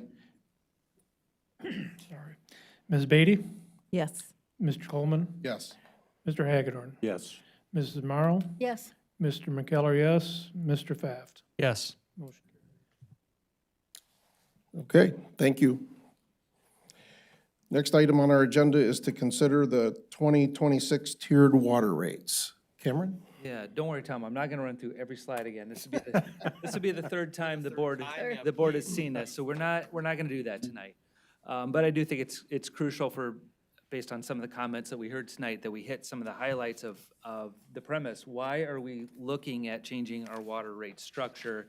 And it's not because it's fun to do. That much is clear, right? This is a lot of work, and I appreciate the work of our finance director, Adam, who has put a tremendous amount of time figuring out how the structure would look, and how would best serve our residents in a way that establishes an equitable rate structure, but also protects our infrastructure going forward. A few things that I want to jump to here. We really need to look at, and this is a really challenging graph to understand, especially when it's a little bit small. But this is really what we're focused in on, and I'm going to see if I can zoom in just a little bit here. So for those that haven't been following this issue, I heard some comments tonight that were kind of sort of right, but not entirely right. So back in 2015, we had a test that was required by the EPA on our Versluis well field. So we have 3 well fields. That one is in Versluis Park. That well field came back with a chemical we had never heard of that we now commonly call PFAS. And that was the first time any of us had heard of this chemical. We shut down the well field while we investigated to try to figure out what this is and what it means. Since that time, those who have been in this community understand that the PFAS problem was much, much wider than one centralized area coming from one landfill. It was actually a problem coming from multiple landfills and contaminated many, many private wells. The township, through consent decree with Wolverine, had to connect over 1,000 homes that were on private wells. And in doing so, continued our search for a new clean well field. Unfortunately, back in 2015, before we were aware of all the contamination north of the river, we thought it would be simple to find a new well field, just go on the other side of the river where the water is fine. Turns out that wasn't the case, and as we've explored along the Grand River, there are no other spots as productive as the spots that we've had in the past. And so that's led to a problem too. Even when we find clean water, it's not enough for a municipal capacity. So it might be enough for a private well or multiple private wells, but it's not enough for a large municipal well that needs to pump really over 1 million gallons a day to be of the capacity that makes sense to make that investment. And we're not finding it, and a lot of it has to do with the, what's under the ground, the geology. The seams of gravel that are closer to our water plant and some of the gravel mines that have been in the operation in the area, they don't extend to the west quite as far as we had hoped. And gravel makes for really good well fields. It also makes for really good gravel pits, but it doesn't. When we head to the west, all of a sudden along the Grand, you get a lot more clay mix, and so we don't have the same capacity there. We're continuing to search for that, and our engineers will come back to us. I think we have it planned for next meeting for a discussion of where they're at on that study. Meanwhile, we have a scenario where our engineers are showing us this graph, and I apologize because there's a lot going on here. It was produced by an engineer, so that's enough said, right? So there's a lot going on here. They love their data, and they throw it all in one graph. So we love our engineers, don't get me wrong, but it does make it a little bit hard to follow what's going on here. So we have 2 sets of data going on. We have this lower set of data, multiple lines. That is basically our winter average. And then we have this top set of lines, and that's our summer average. The winter average is not a problem. We could do that for decades to come and have enough capacity. That's not the problem. The problem is when we hit peak demand, we get up into this category up here, if you can follow the movement of the mouse on the screen. So the upper set of data here. And what our concerns are when we start seeing these gray bars up here, we start hitting limits that cause concern for us. There's a few things going on. This top gray bar, that's the maximum amount of water our current water plant can produce, 16 million gallons a day. That's assuming that the water plant is running nonstop. No failures, no chance for breakdown, no chance for power outage, staffed around the clock, nonstop, 16 million gallons a day. The problem is our current well capacity is not that high. It is closer to 13 to 14 million gallons a day. And until we can find that good replacement well field to replace the Versluis well field that's been offline for a decade now, we're going to be well short of our maximum plant capacity. And so that starts to push in on our ability to serve the public with all the water that our customers require. You'll see this dotted blue line is actual peak amounts. And so this was actually, you may recall 2 years ago, we had a really, really dry May in June, And that led to a lot of people, us included, throwing a lot of water on their landscaping to keep it alive. This is our absolute peak period, and that approached 13 million gallons. That is critical red zone for our water plant and our water staff. That's what keeps them up at night. We did not hit anything that close this year, fortunately, but we were consistently averaging around 11 million gallons a day. And at that rate, our engineers have trended out what that looks like going forward, and they are assuming some growth, right? So we just heard in our parks plan, there's some data projections that the rate we're growing, the township might continue to grow just a little under 1%. The challenge that we face, we run a water system that just serves more than just the residents of Plainfield. This water system for decades has served other communities, including Alpine and Algoma townships, as well as portions of Grand Rapids Township, Cannon Township, even a few customers in cities of Walker, Grand Rapids, and Rockford.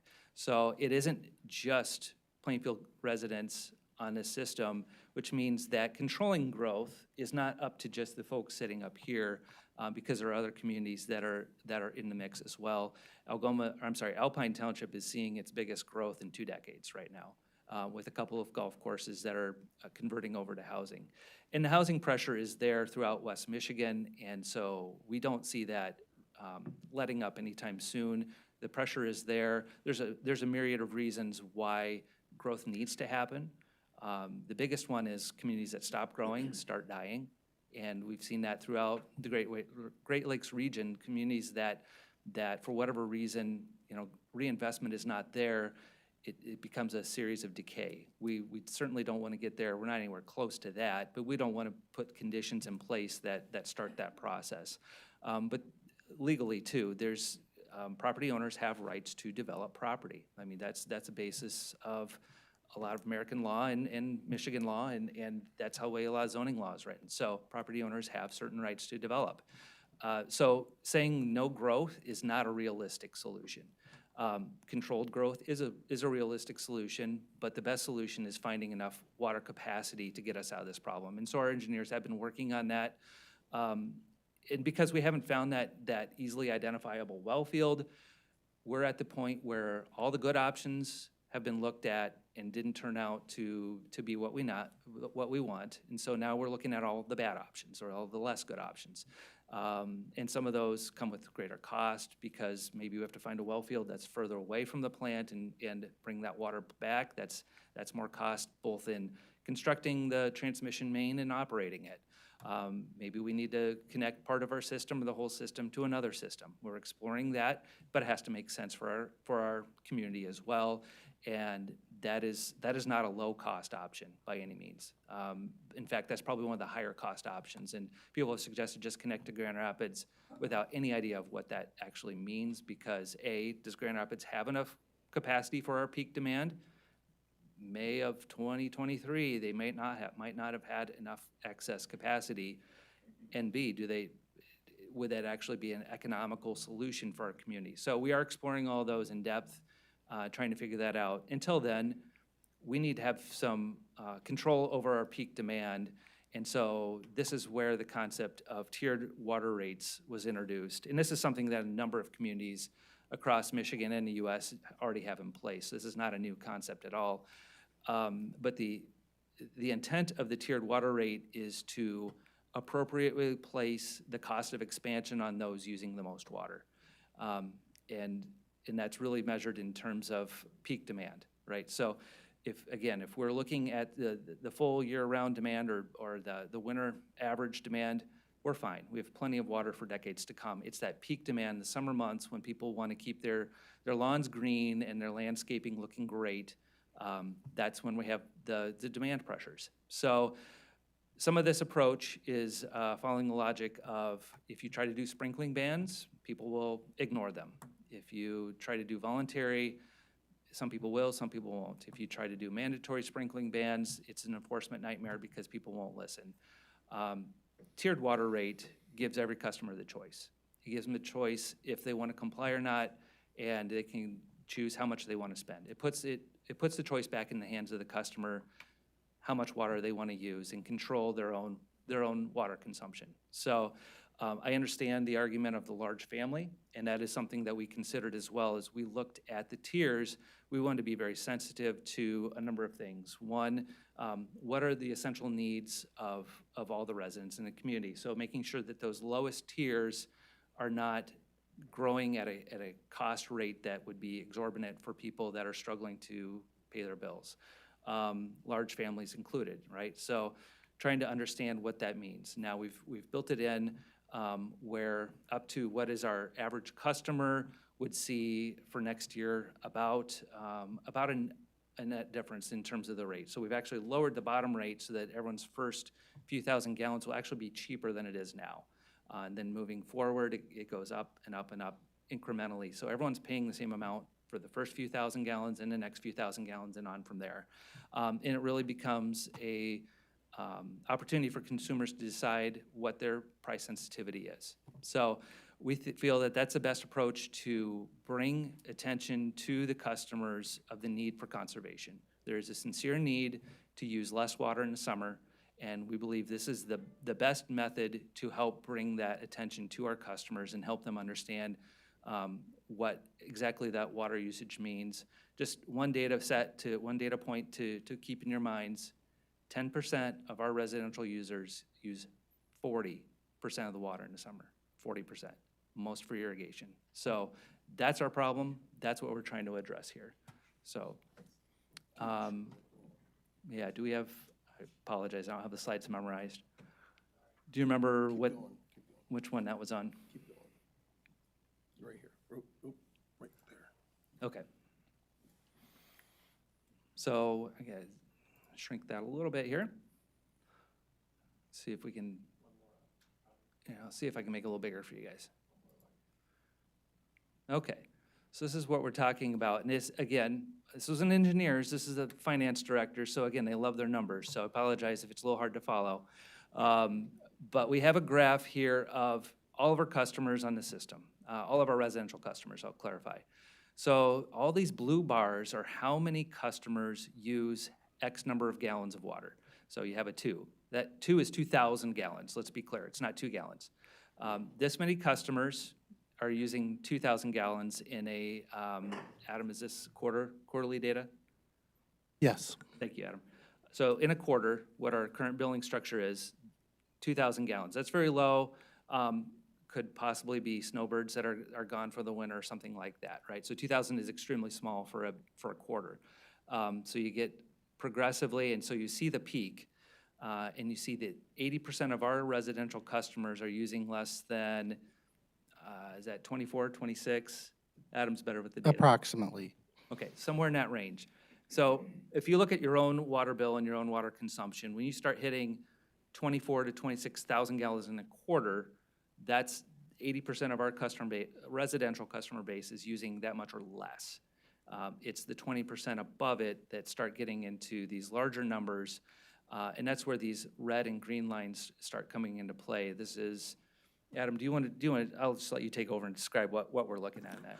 So the green line is the cumulative number of bills or customers that are included in those bars. So as you go from right to left, it's basically a cumulative amount.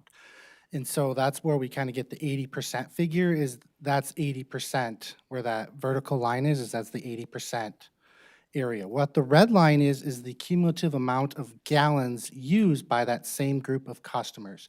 So when these lines are further apart, what it's saying is there's a much bigger differential between the percent of water used and the percent of customers in total. And so basically what this graph really is showing is that the top users of our, this is residential users, single family only. This is what this graph represents. And that those top users are using a lot of the water. So to the right of that line is approximately 54% of our residential single family consumption. That is a huge amount of our system. And as you keep going further over, when you start getting into the 10% and the 1%, it is still a huge number. So really our top users, there are residential single family homes that have had bills that are in excess of 100,000 gallons in a quarter. That's not normal essential use. That's not taking a shower. bathing your children or anything like that. That is people watering large acres of lawn, sometimes multiple times a day. It's just a significant amount of water, and sometimes the grass can stay green with less water. And so that's really what we're, trying to propose here. Thank you, Adam. I apologize, I misquoted that stat earlier. Top 10% is approximately 37, so dial it in a little more accurate. My mind tends to generalize 40%. So top 10% is using roughly 37% of the water in the summer. So let's get down to what we're proposing here. Okay. So this is what our staff has worked on and revised a number of times to really refine what's a rate structure that will cover costs, is not exorbitant for our families, but does appropriately put the cost of potential water plant expansion, and that's a real driver here. Is we're looking at running out of water and needing to expand a water plant that's going to take, our engineers say, $50 to $60 million to expand that water plant, and that's something that all of us as water customers would have to pay, placing more of that cost burden on those who are using that peak demand. Because again, it's not year-round consumption that's driving this, it's peak demand that's driving this. So that's what we're proposing tonight. The other piece that the board has already put into place is the move to monthly billing, and that is intended to help folks understand consumption so they can and make timely adjustments to water usage without waiting a full quarter and then wishing that they had done something different. So take your questions. Okay, before we go to questions, I once again would open the floor to any public comments specific to this water rate conversation. Anybody interested? You've already spoke to the water rates. Do you have something new or, okay? Something, is it germane to the water rates? Because, okay. 2931 Grand Drive. I just have some questions regarding what you said. You said we are providing water for Grand Rapids, Ada, and all of these different extra townships. Is that what you're saying? Out of the water system? I'm just asking. I guess you don't want to answer. Okay, let's go to mood then. Then I'll make my own descriptions. Then it goes to say, if you're providing all this water to all these other townships, it tells me again that the best way to do it is have a county way of government so we don't run into all of these problems. This one doesn't take it, that one doesn't take it, that one goes this way, the other one goes that way. When are we going to be united? You're talking United States. What is that? Every township has a different ways of doing things. Every place has a different way. Why don't we all share what we have available instead of saying, well, we don't have it, so let's build another $5 million, or let's charge more money so that our illustrious superintendent can get another raise on top of that? That's what I'm talking about. Why are you doing this? Why?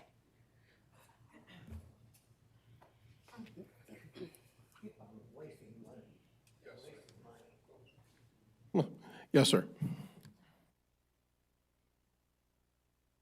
Mark Jordan, 1905 Timberview. I have some rhetorical questions. I know that I'm not supposed to ask questions of you, but I would encourage you to further explain the tier system, because I think some people are thinking if they are doing 24,000 gallons, that rate applies to the full 24,000 gallons. So you may want to consider explaining that the first 6,000 gallons are at that lower rate, and then et cetera, right? You had mentioned that there are other townships and communities sharing our water. Are they, again, rhetorical question, but I encourage you to respond to this, are they also getting the same tiered rate and their residents? And then also the, oh, I had it on my mind and now I forgot it. it was about the residents and it was about the sharing of the water. So I'll leave it with that. Thank you very much.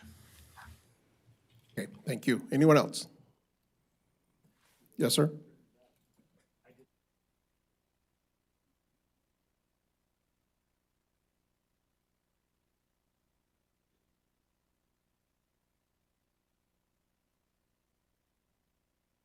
Wayne Gallant, 4160 Miramar.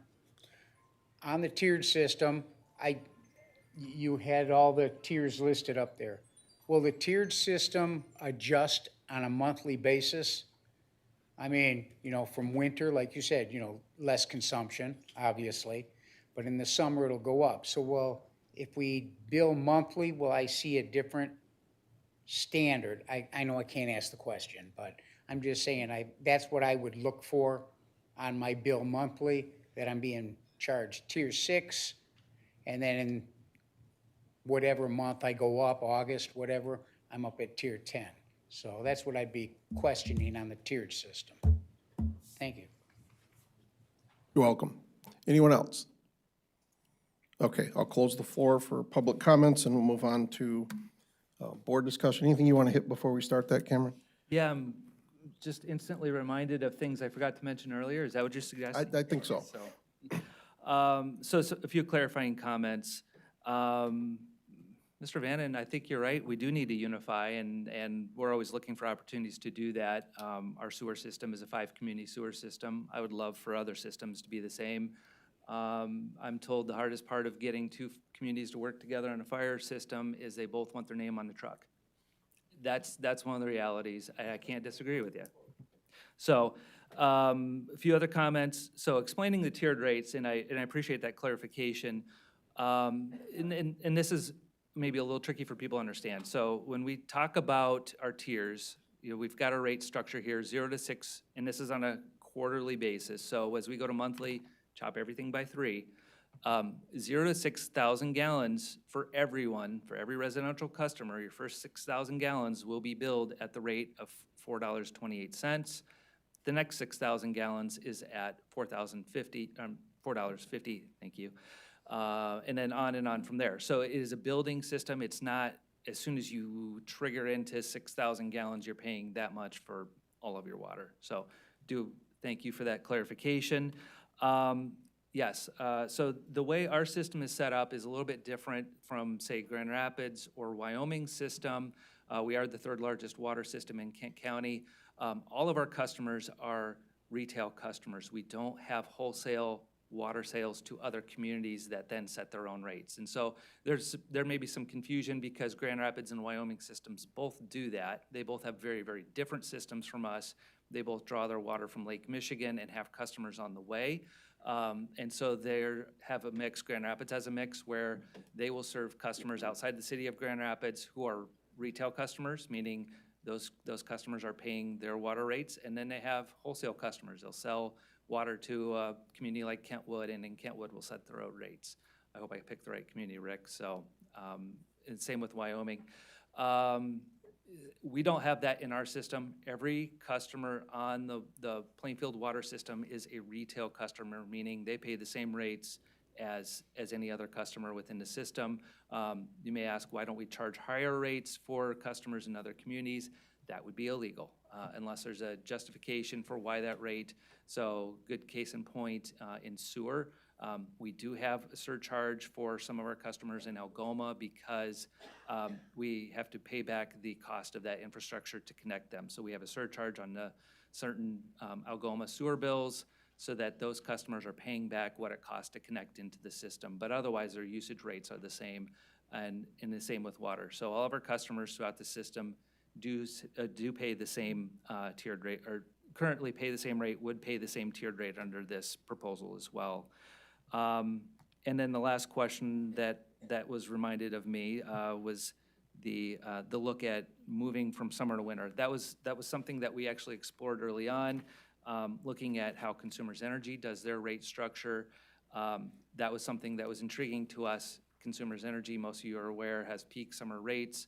And that's for the exact same reason that we're looking at it. They're trying to knock down some of that peak demand in the summer because it's really hard for them to keep up with when we all want to run our AC and everything all at once, that means they have to produce so much more power to meet that peak demand. Exact same issue we have here with water.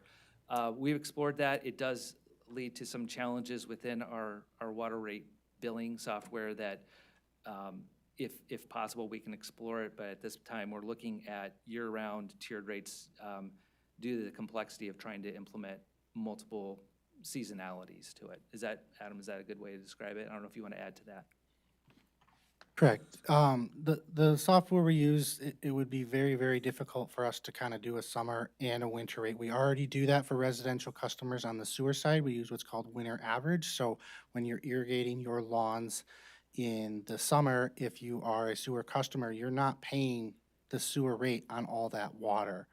So it is just, we use what's called that winter average. So we take the winter month, what each customer uses, and we do apply it that way. But to do it on the water rate side is a much more complex issue that we just could not do. So what we do is, it is that tiered rate. So, you know, when you're using less water in the winter, you're paying less, and you're paying at a lower rate as well.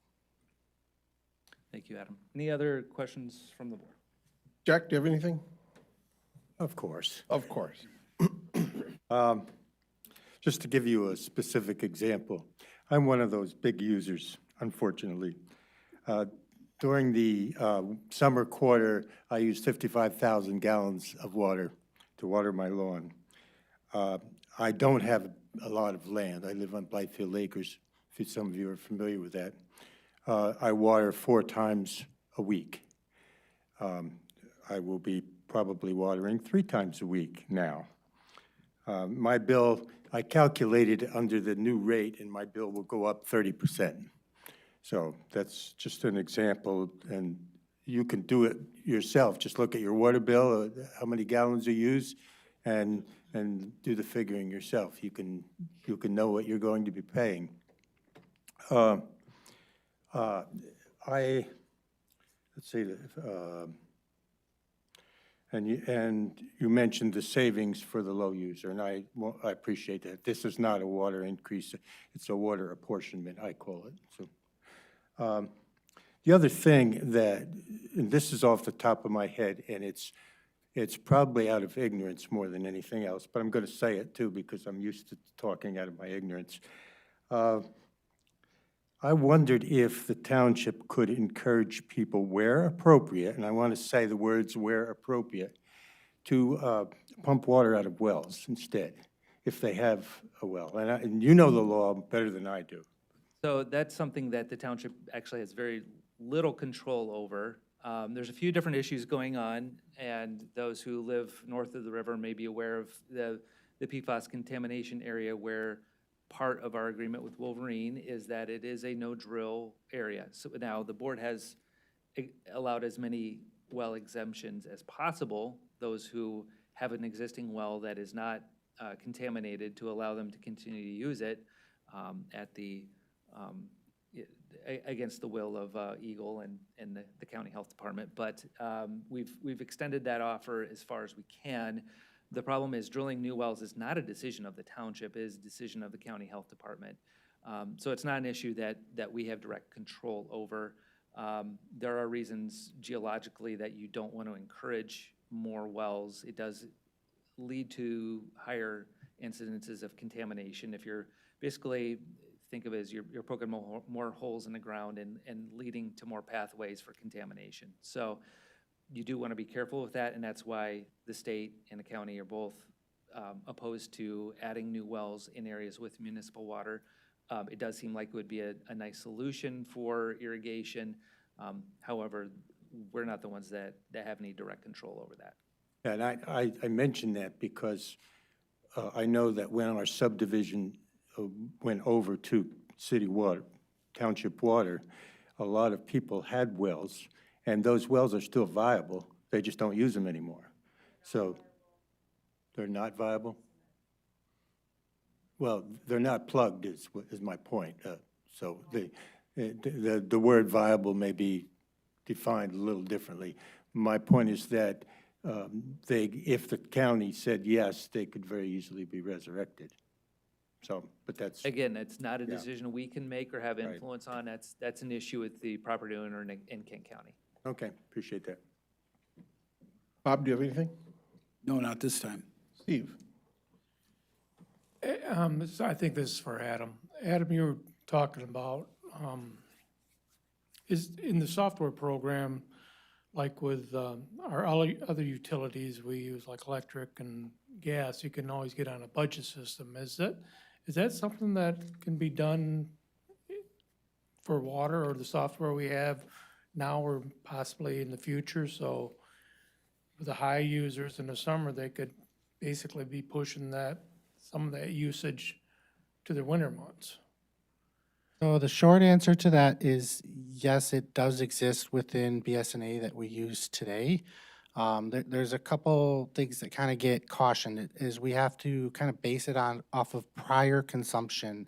So it can sometimes be unfair to a new user. Say someone came in and bought the house and the previous user was irrigating a lot. Now this new user isn't irrigating a lot. The software is basing it off of prior years, and so they're going to get a huge bill and then it gets adjusted later on. The same thing happens when it goes the opposite way as well. And so user can get a much larger bill if the previous owner, say, didn't irrigate a lot and they are irrigating a lot. That budget amount will be lower, then they'll get to the end and it does what's called a true-up, and they could get $1,000 or $2,000 bill just truing up their prior year usage. So it is a possibility, and we definitely can investigate it if there's demand from residents. Thank you. Thanks, Steve. Kathy? I just wonder if that would kind of ruin the whole purpose of doing the 3-tier if it was all leveled out. Just a comment, not necessarily a question. It would be leveled out for that particular customer month to month, not. But then they wouldn't feel the pain of their water usage, so they would not, I think the whole goal is to have that immediate result of their water usage, and that might, just a thought, but very well explained, thank you. And with that, I'm good, thank you. Okay, Susan? I think that we've come up with something very, very equitable, and mainly because the decision of how much our water bill is going to be rests in our hands. And we're going to hopefully extend that line, level it out, and keep it below the need to have to be thinking about a new water plant. So the first 6,000 gallons per household are at a lower rate than we're paying right now.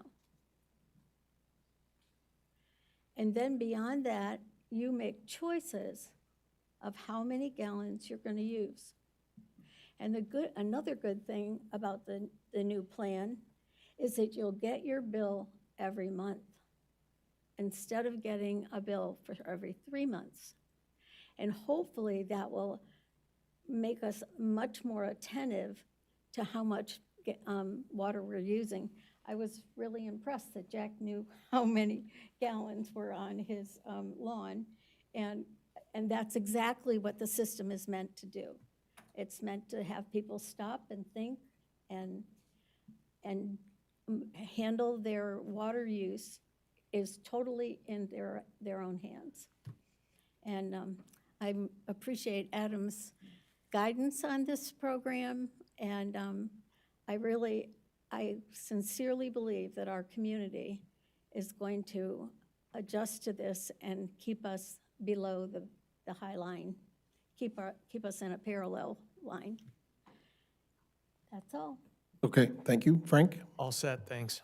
Yeah, thanks for your hard work on this. I appreciate that. The different things that we've looked at doing, this seems to be the one that makes the most sense to me and probably the least drastic, correct? So with that, I would seek a motion at this time.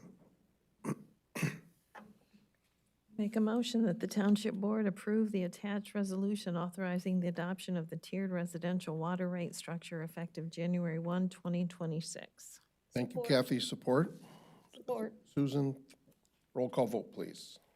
Mr. Coleman. Yes. Mr. Hagedorn. Yes. Mrs. Morrow, Yes. Mr. McKellar, yes. Mr. Faft, Yes. Mr. Reminga, Yes. and Ms. Beatty. Yes. Motion carried.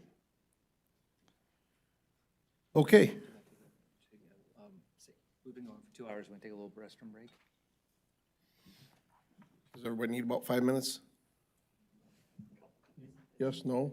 Need a little 5-minute break here? I'm hearing yes, so we'll take 5. I'm sorry to do that to you, gentlemen, but we'll try to be quick, 5 minutes.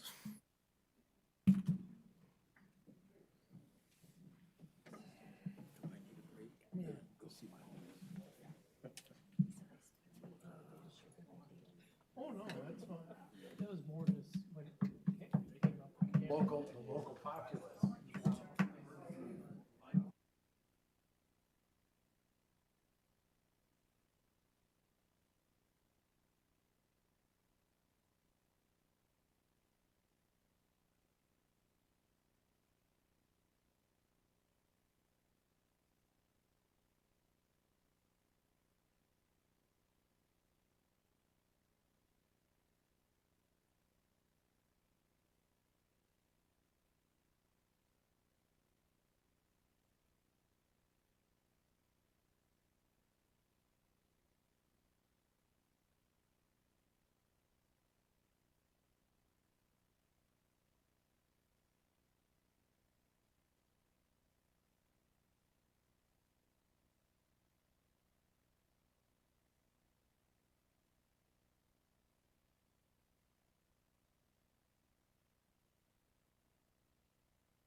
All right, we will move on to the consideration of a resolution to approve a development district liquor license for Game Time Concessions LLC.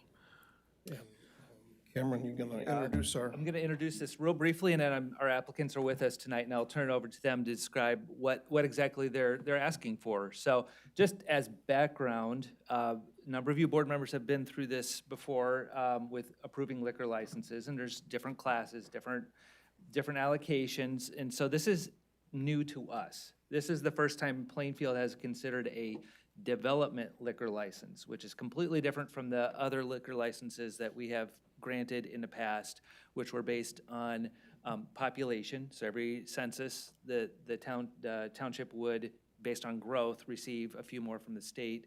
The last couple, you may recall, were awarded to the PAC, which is the indoor dog park on West River Drive, and Battle GR, which is in that newer industrial park area on Dodge Street.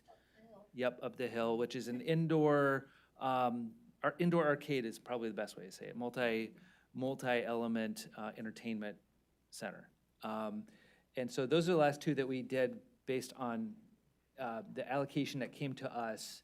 And those are different types of licenses. Those are licenses that can be ported outside of, they can be resold, right? You can put it on the market, and every time I hear the market just keeps going up on those. But we could award it to someone, and then they could turn around and sell it outside the township. This is different. This is a development liquor license, which can only be applied for and used in one of our redevelopment zones, and that's our DDA and our CIA. And even then, there are other conditions that apply before we can start even consider one. A couple of them are the entire DDA needs to have seen at least $200,000 in investment in the last 5 years. That was a threshold easily met alone by the Whitecaps or by Tommy's Boats. Any of those things are well above that threshold. The property itself in question that's applying for the liquor license must have made at least $75,000 of investment into that property. And there's some other conditions there, one of them which is approval by the local government board. So that's why this is in front of you tonight. With that, I'm gonna let Joe Chamberlain from the Whitecaps take over and kind of explain what they're asking for. Awesome. Thank you, Cameron. Appreciate you letting me come here and share some comments. Thank you to the board for letting us be here to share some comments about our vision for what we're doing at Game Time Fun Park. I'm Joe Chamberlain. I'm the CEO and managing partner of the Whitecaps. I brought Steve McCarthy, who is the president of the Whitecaps, with us tonight. And I will be brief, but also hopefully informative about how we approach this kind of activity and what we're hoping to do over at Game Time. So you guys are, I hope, familiar with the Whitecaps. We've been in Plainfield Township since 1994. My dad founded the team and brought the ballpark there. And we're proud members of Plainfield Township, and just want to say thank you for all the support from a services perspective and from a flexibility on a number of issues over the year perspective. This is a township where we love to be. Hopefully the reinvestment that we're making right now in the ballpark and in other places is a signal of that, and that's a relationship that we want to continue moving forward. Our vision for Game Time Fun Park, it is really growth, development, and supplemental fun to what we're doing at LMCU Ballpark. The previous owners of Game Time Fun Park, formerly known as AJ's, had been in that business for a long time. I would say after coming in behind them, there are a number of things at that facility that needed some love and some TLC, and we were happy to bring that to that parcel. And the other thing that was a part of our purchase there, obviously the work we're doing at the ballpark is with the next 30 years in mind. And quite honestly, there was a fear and a threat that that parcel was going to turn into a gas station or a Starbucks or something that was not conducive to what we're trying to do at the ballpark. So this purchase for us is because it's our core business, and our vision is to turn it into something that is on par with the Whitecaps brand, and something that if you know the Whitecaps and you've been to a Whitecaps game, it's a similar experience that you're going to have at Game Time Fun Park. So even though they're separate entities, very connected from a management perspective. In terms of reinvestment, already we've reinvested close to $200,000 in the property. A lot of it early on was from a safety and an R&M perspective, getting the track ready to go, making sure that the golf course is where it needs to be, reinvesting in the building and a number of just kind of critical infrastructure items over there. So we've met the investment threshold. And really, the approval of this redevelopment license is to allow us to grow the hospitality and food and beverage business. If you've been to a Whitecaps game, we have been in this business for 32 plus years. There is probably not a part of our business that we take more seriously than managing the sale of alcohol, making sure that we do it safely and making sure that we do it in the right way. If there is one thing I will say about all of our organizations, we take our jobs very, very seriously, and we have a pretty spotless track record of doing this activity very well at the ballpark, and I know that we will carry that operation and those sorts of processes and controls over to game time. Moving forward, for us to continue to grow and develop that parcel, this ability to offer additional hospitality services is important. It's a tie-in to what we do at the ballpark, and we often will host groups from a Whitecaps game at this facility pre or post game, and the granting of this license will allow us to do more of that activity and ultimately grow and reinvest in that parcel. And I think the last thing that I'll leave you with, again, is just our commitment to operating and overseeing this activity in a very professional and strategic way. It is not uncommon to sell alcohol at a establishment that maybe is a fun park. If you look at Dave & Buster's or Craig's Cruisers, or even the example that's a little closer to home at Battle GR, it is something that happens very frequently, and that's where hopefully our history of being very committed and diligent operators with an MLCC license will make this approval possible. So that's what I'll leave you with. We appreciate the consideration, and if there are any questions I can answer, please let me know. Okay, if you guys can just hang out a second, I got to open the floor for any public comments, if there is any about this issue.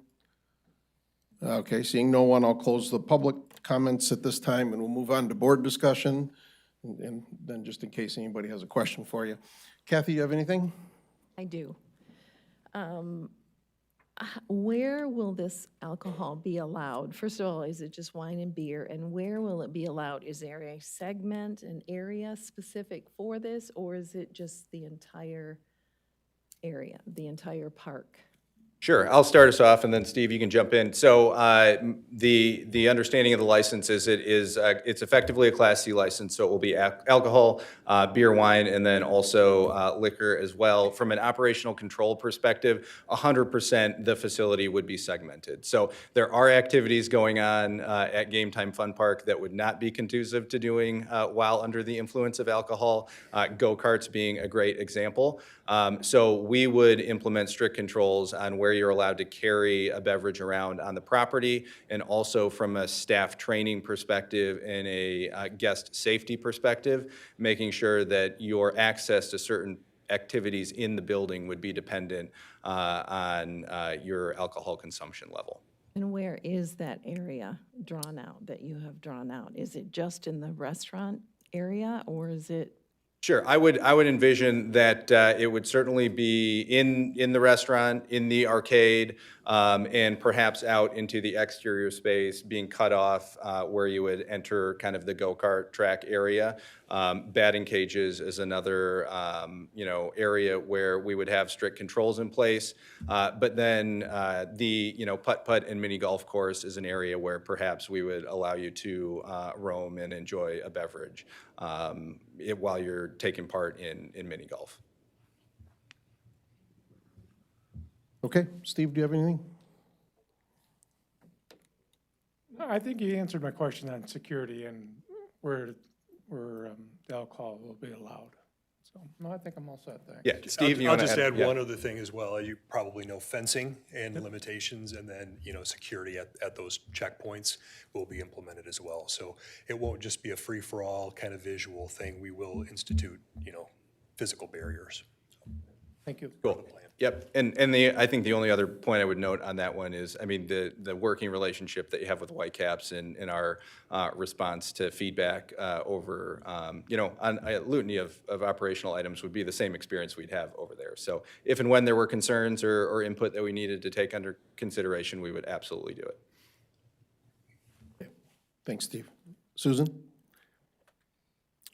I originally was a little concerned about family and looking at the layout and also the requirements that you're going to put in place for safety and things like that. I want the parents to be able to make a decision to go there for whatever they want to do, and with the games or the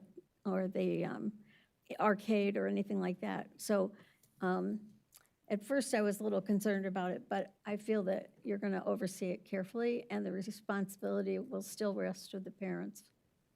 Thank you. Appreciate that. Thank you. Hey, Susan. Bob? Yeah, I know you guys run a class operation. I knew Lou, we worked on the Operation LZ for the vets, military. We were part of that. And I think this is a smart move. I'm a teetotaler, but if I were a fraternity brother, I'd look at go-karts and beer. I don't think that'd be a good idea. So I like the idea. Yeah, I could just have bad dreams about that. But the way you got this segmented, I think is very well done. And I'm all for it. I think it's a great idea. Thank you. Thanks, Bob. Frank? I have some questions. You said you're going to have the drinking in kind of a few areas, but that it was going to be kind of strictly controlled. So if someone has, let's say, too much to drink, who controls where they can go? And who makes that judgment call? Yeah, I think that's a great question, and certainly the core of that is going to be staff training, making sure that we, just like we do at the ballpark, when we observe somebody who appears to have had too much, that they get cut off and identified and put into a separate area and not allowed to consume anymore. And so, in the same way here, if somebody is intoxicated, they cannot loiter, they cannot linger, they cannot stay around. And so we will train the staff to get security and have that person escorted. Do you have security right there, or is it security at the ballpark? We will have security there. And so what are the ages of the people that will be trained to spot someone who maybe had too much to drink? They will be of serving age, so they'll be at least 18 and up from there. Security certainly will be older than that. We do have a lot of young people who do work there. Yeah. And so, Yeah. you know, it is possible, it'll be a full team effort, but the people who will be responsible will be the 18 and up. At the ballpark, you're going to have batting cages still at the new place that you're developing. You're going to have batting cages Yes. still. So I mean, because at the ballpark, you have players who have baseball bats. You don't have consumers that have baseball bats, and you have consumers of alcohol that, I mean, you're making a judgment call, but in the end, it's a judgment call. And I'd hate to see someone get in one of those go-karts and injure a child because they've had too much to drink.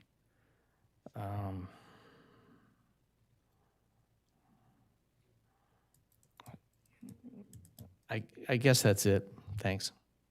Yeah, I totally, I appreciate the feedback. You know, I hope you believe us when we say that, you know, we'll operate this activity just like we operated at the ballpark. There is precedent for, you know, this sort of relationship at other fun parks and those sorts of things. And, but we take it very seriously, and I appreciate your feedback. Thanks. Jack?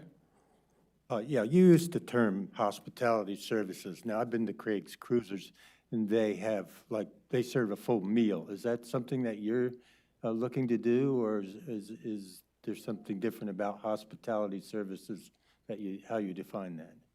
Yeah, I'll let you start, and then. Yeah, much like we do at the ballpark, where there's a meal included with soda and water and beer. That's the kind of group activity and hospitality activity that we try to implement over at Game Time as well, trying to use both properties. So yes, it's exactly the food, it's the beverage. Right now, we just can't serve beer or liquor. Sure.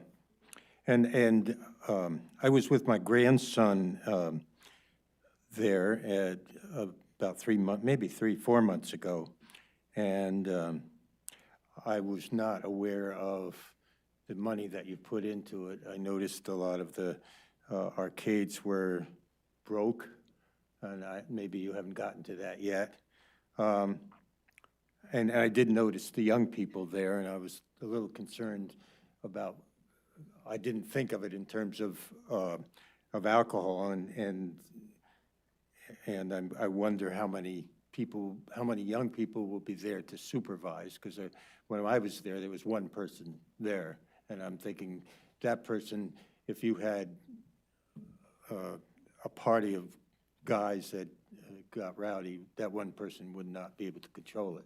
So I didn't know how you envisioned that whole thing. I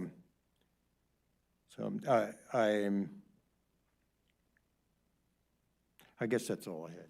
I appreciate the feedback. A couple, I guess, added pieces of information. So one, yeah, it is sometimes surprising how spreading a significant investment around a property like that doesn't go as far as you want it to. And admittedly, yeah, there's a lot more that we would like to do there. So our ability to kind of grow the business in a very smart way is important to us being able to make those further investments. I also, again, I take to heart all the feedback and the questions, and I guess I would just make the distinction that the way we are running this business right now is as a business that is not selling alcohol. And so you may walk in over the past 3 months and experience something that is prior to serving alcohol, and the experience post serving alcohol will, in a number of ways, be very different. And that's where I rely on our track record at the ballpark, hopefully as a feather in our cap there. And then Steve brought up the point, but a lot of our ability to grow what we're doing at Game Time is corporate hospitality. So as much as you will wander in on a Friday night with your grandkids or with your kids to catch a go-kart ride, we're also actively trying to sell that property to corporate groups to come out, rent out the entire facility on off hours, and use it in that capacity. And with those corporate groups, that's where we're really disadvantaged in not being able to offer this kind of hospitality service like we do at the ballpark. So I think the most significant opportunity for alcohol sales and for us to grow our food and beverage business is probably at those corporate hospitality events when they're renting out the entire facility on off hours, if that context helps the way anybody's thinking about it. One more question. Yeah. And I don't know that this affects the decision at all, but are you designing this to run on its own, to make its own profit, and as separate from the ballpark?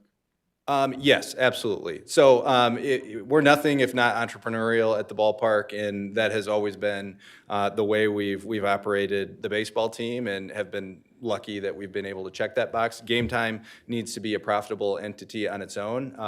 Although we didn't quite get there this past year, we think there are a number of kind of adjustments and tweaks that we can make, and the hope is that it does operate profitably and allows us to reinvest and continue to grow that business on its own. Thank you. Thank you. Can I just make one more statement as well? Sure. Sure.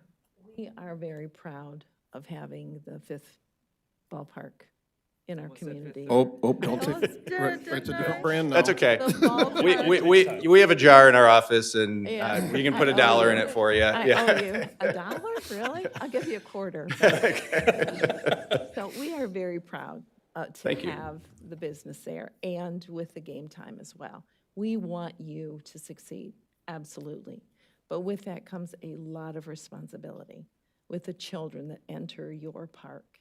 And so we just want to, as we probably are going to approve, please do not forget the huge responsibility that you have with families and children that enter your park, just like your baseball park. But there's so much more potential for things to go haywire and go wrong and hurt our children. 100%. I appreciate it.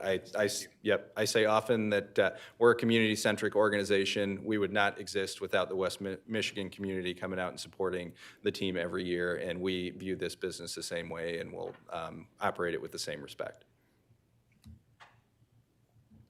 She stole a little bit of my thunder there. I was going to thank you guys very much. I really appreciate all the efforts you make at the ballpark with the Whitecaps.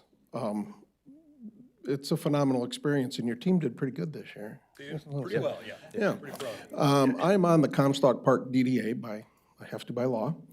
And I would say I can speak fairly confident for them that they would love this kind of thing to happen in that community, to bring more people to that area, to support the other local businesses there. We already have multiple businesses in our township that have liquor licenses that children go to. Understand they're doing some activities here that may look different than other places, but some not so much. So I'm glad you're hearing our concern about that. However, I don't know that that's part of our decision-making process.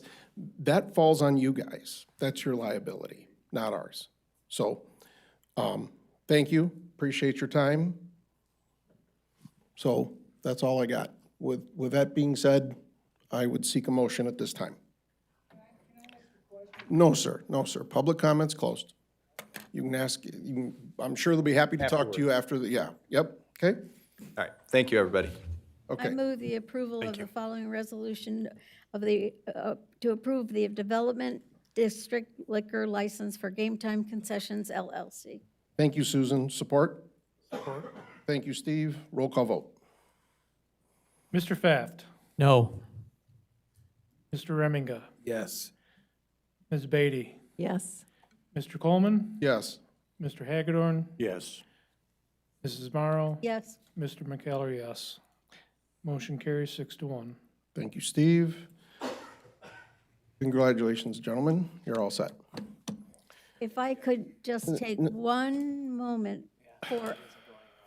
for a giggle. I was in the room next door when Lou Chamberlain walked into this building, I don't know how many years ago, and he said, "We think we might want to build a ballpark in Plainfield Township." Holy cow, how exciting that happened, and all the good things for all these years. Congratulations, really exciting. Thanks. Okay. Next item is your commentary time. All right, it's been a long meeting, so I'm just gonna have one. So last February, my wife and I got on an airplane to head to go visit her parents in Florida, and the open seat next to us was filled by a gentleman, and we start chatting, and he was a prior owner of AJ's. So it's West Michigan, right? So we sat and talked, and turns out we had some commonality to talk about. So small world. So that's all I got tonight. I know everyone's tired. We'll share more later. Thanks. Okay. Okay, board comment time. Jack? I have nothing. All right, Bob? I'm good. Steve? Good. Kathy? Good. Susan? All set. And Frank? All set. Okay, board member comments are done. So at this time, I would seek a motion that we enter into a closed session to conduct our performance evaluation of our superintendent. I move that we move into a closed session to the review of our superintendent. Support. How about 2 for 1? We can do that. Okay, for Been a those long of you night. that are not familiar with this, we will go in a separate room and do our thing. We will come back. We don't probably expect at this time to conduct any further business. That would be a safe assumption. So we would probably come back to the room and just close the meeting. Okay? Okay. I think we do. Maybe he got it. Maybe Steve's gonna fill it in. Slide off. Shut me down.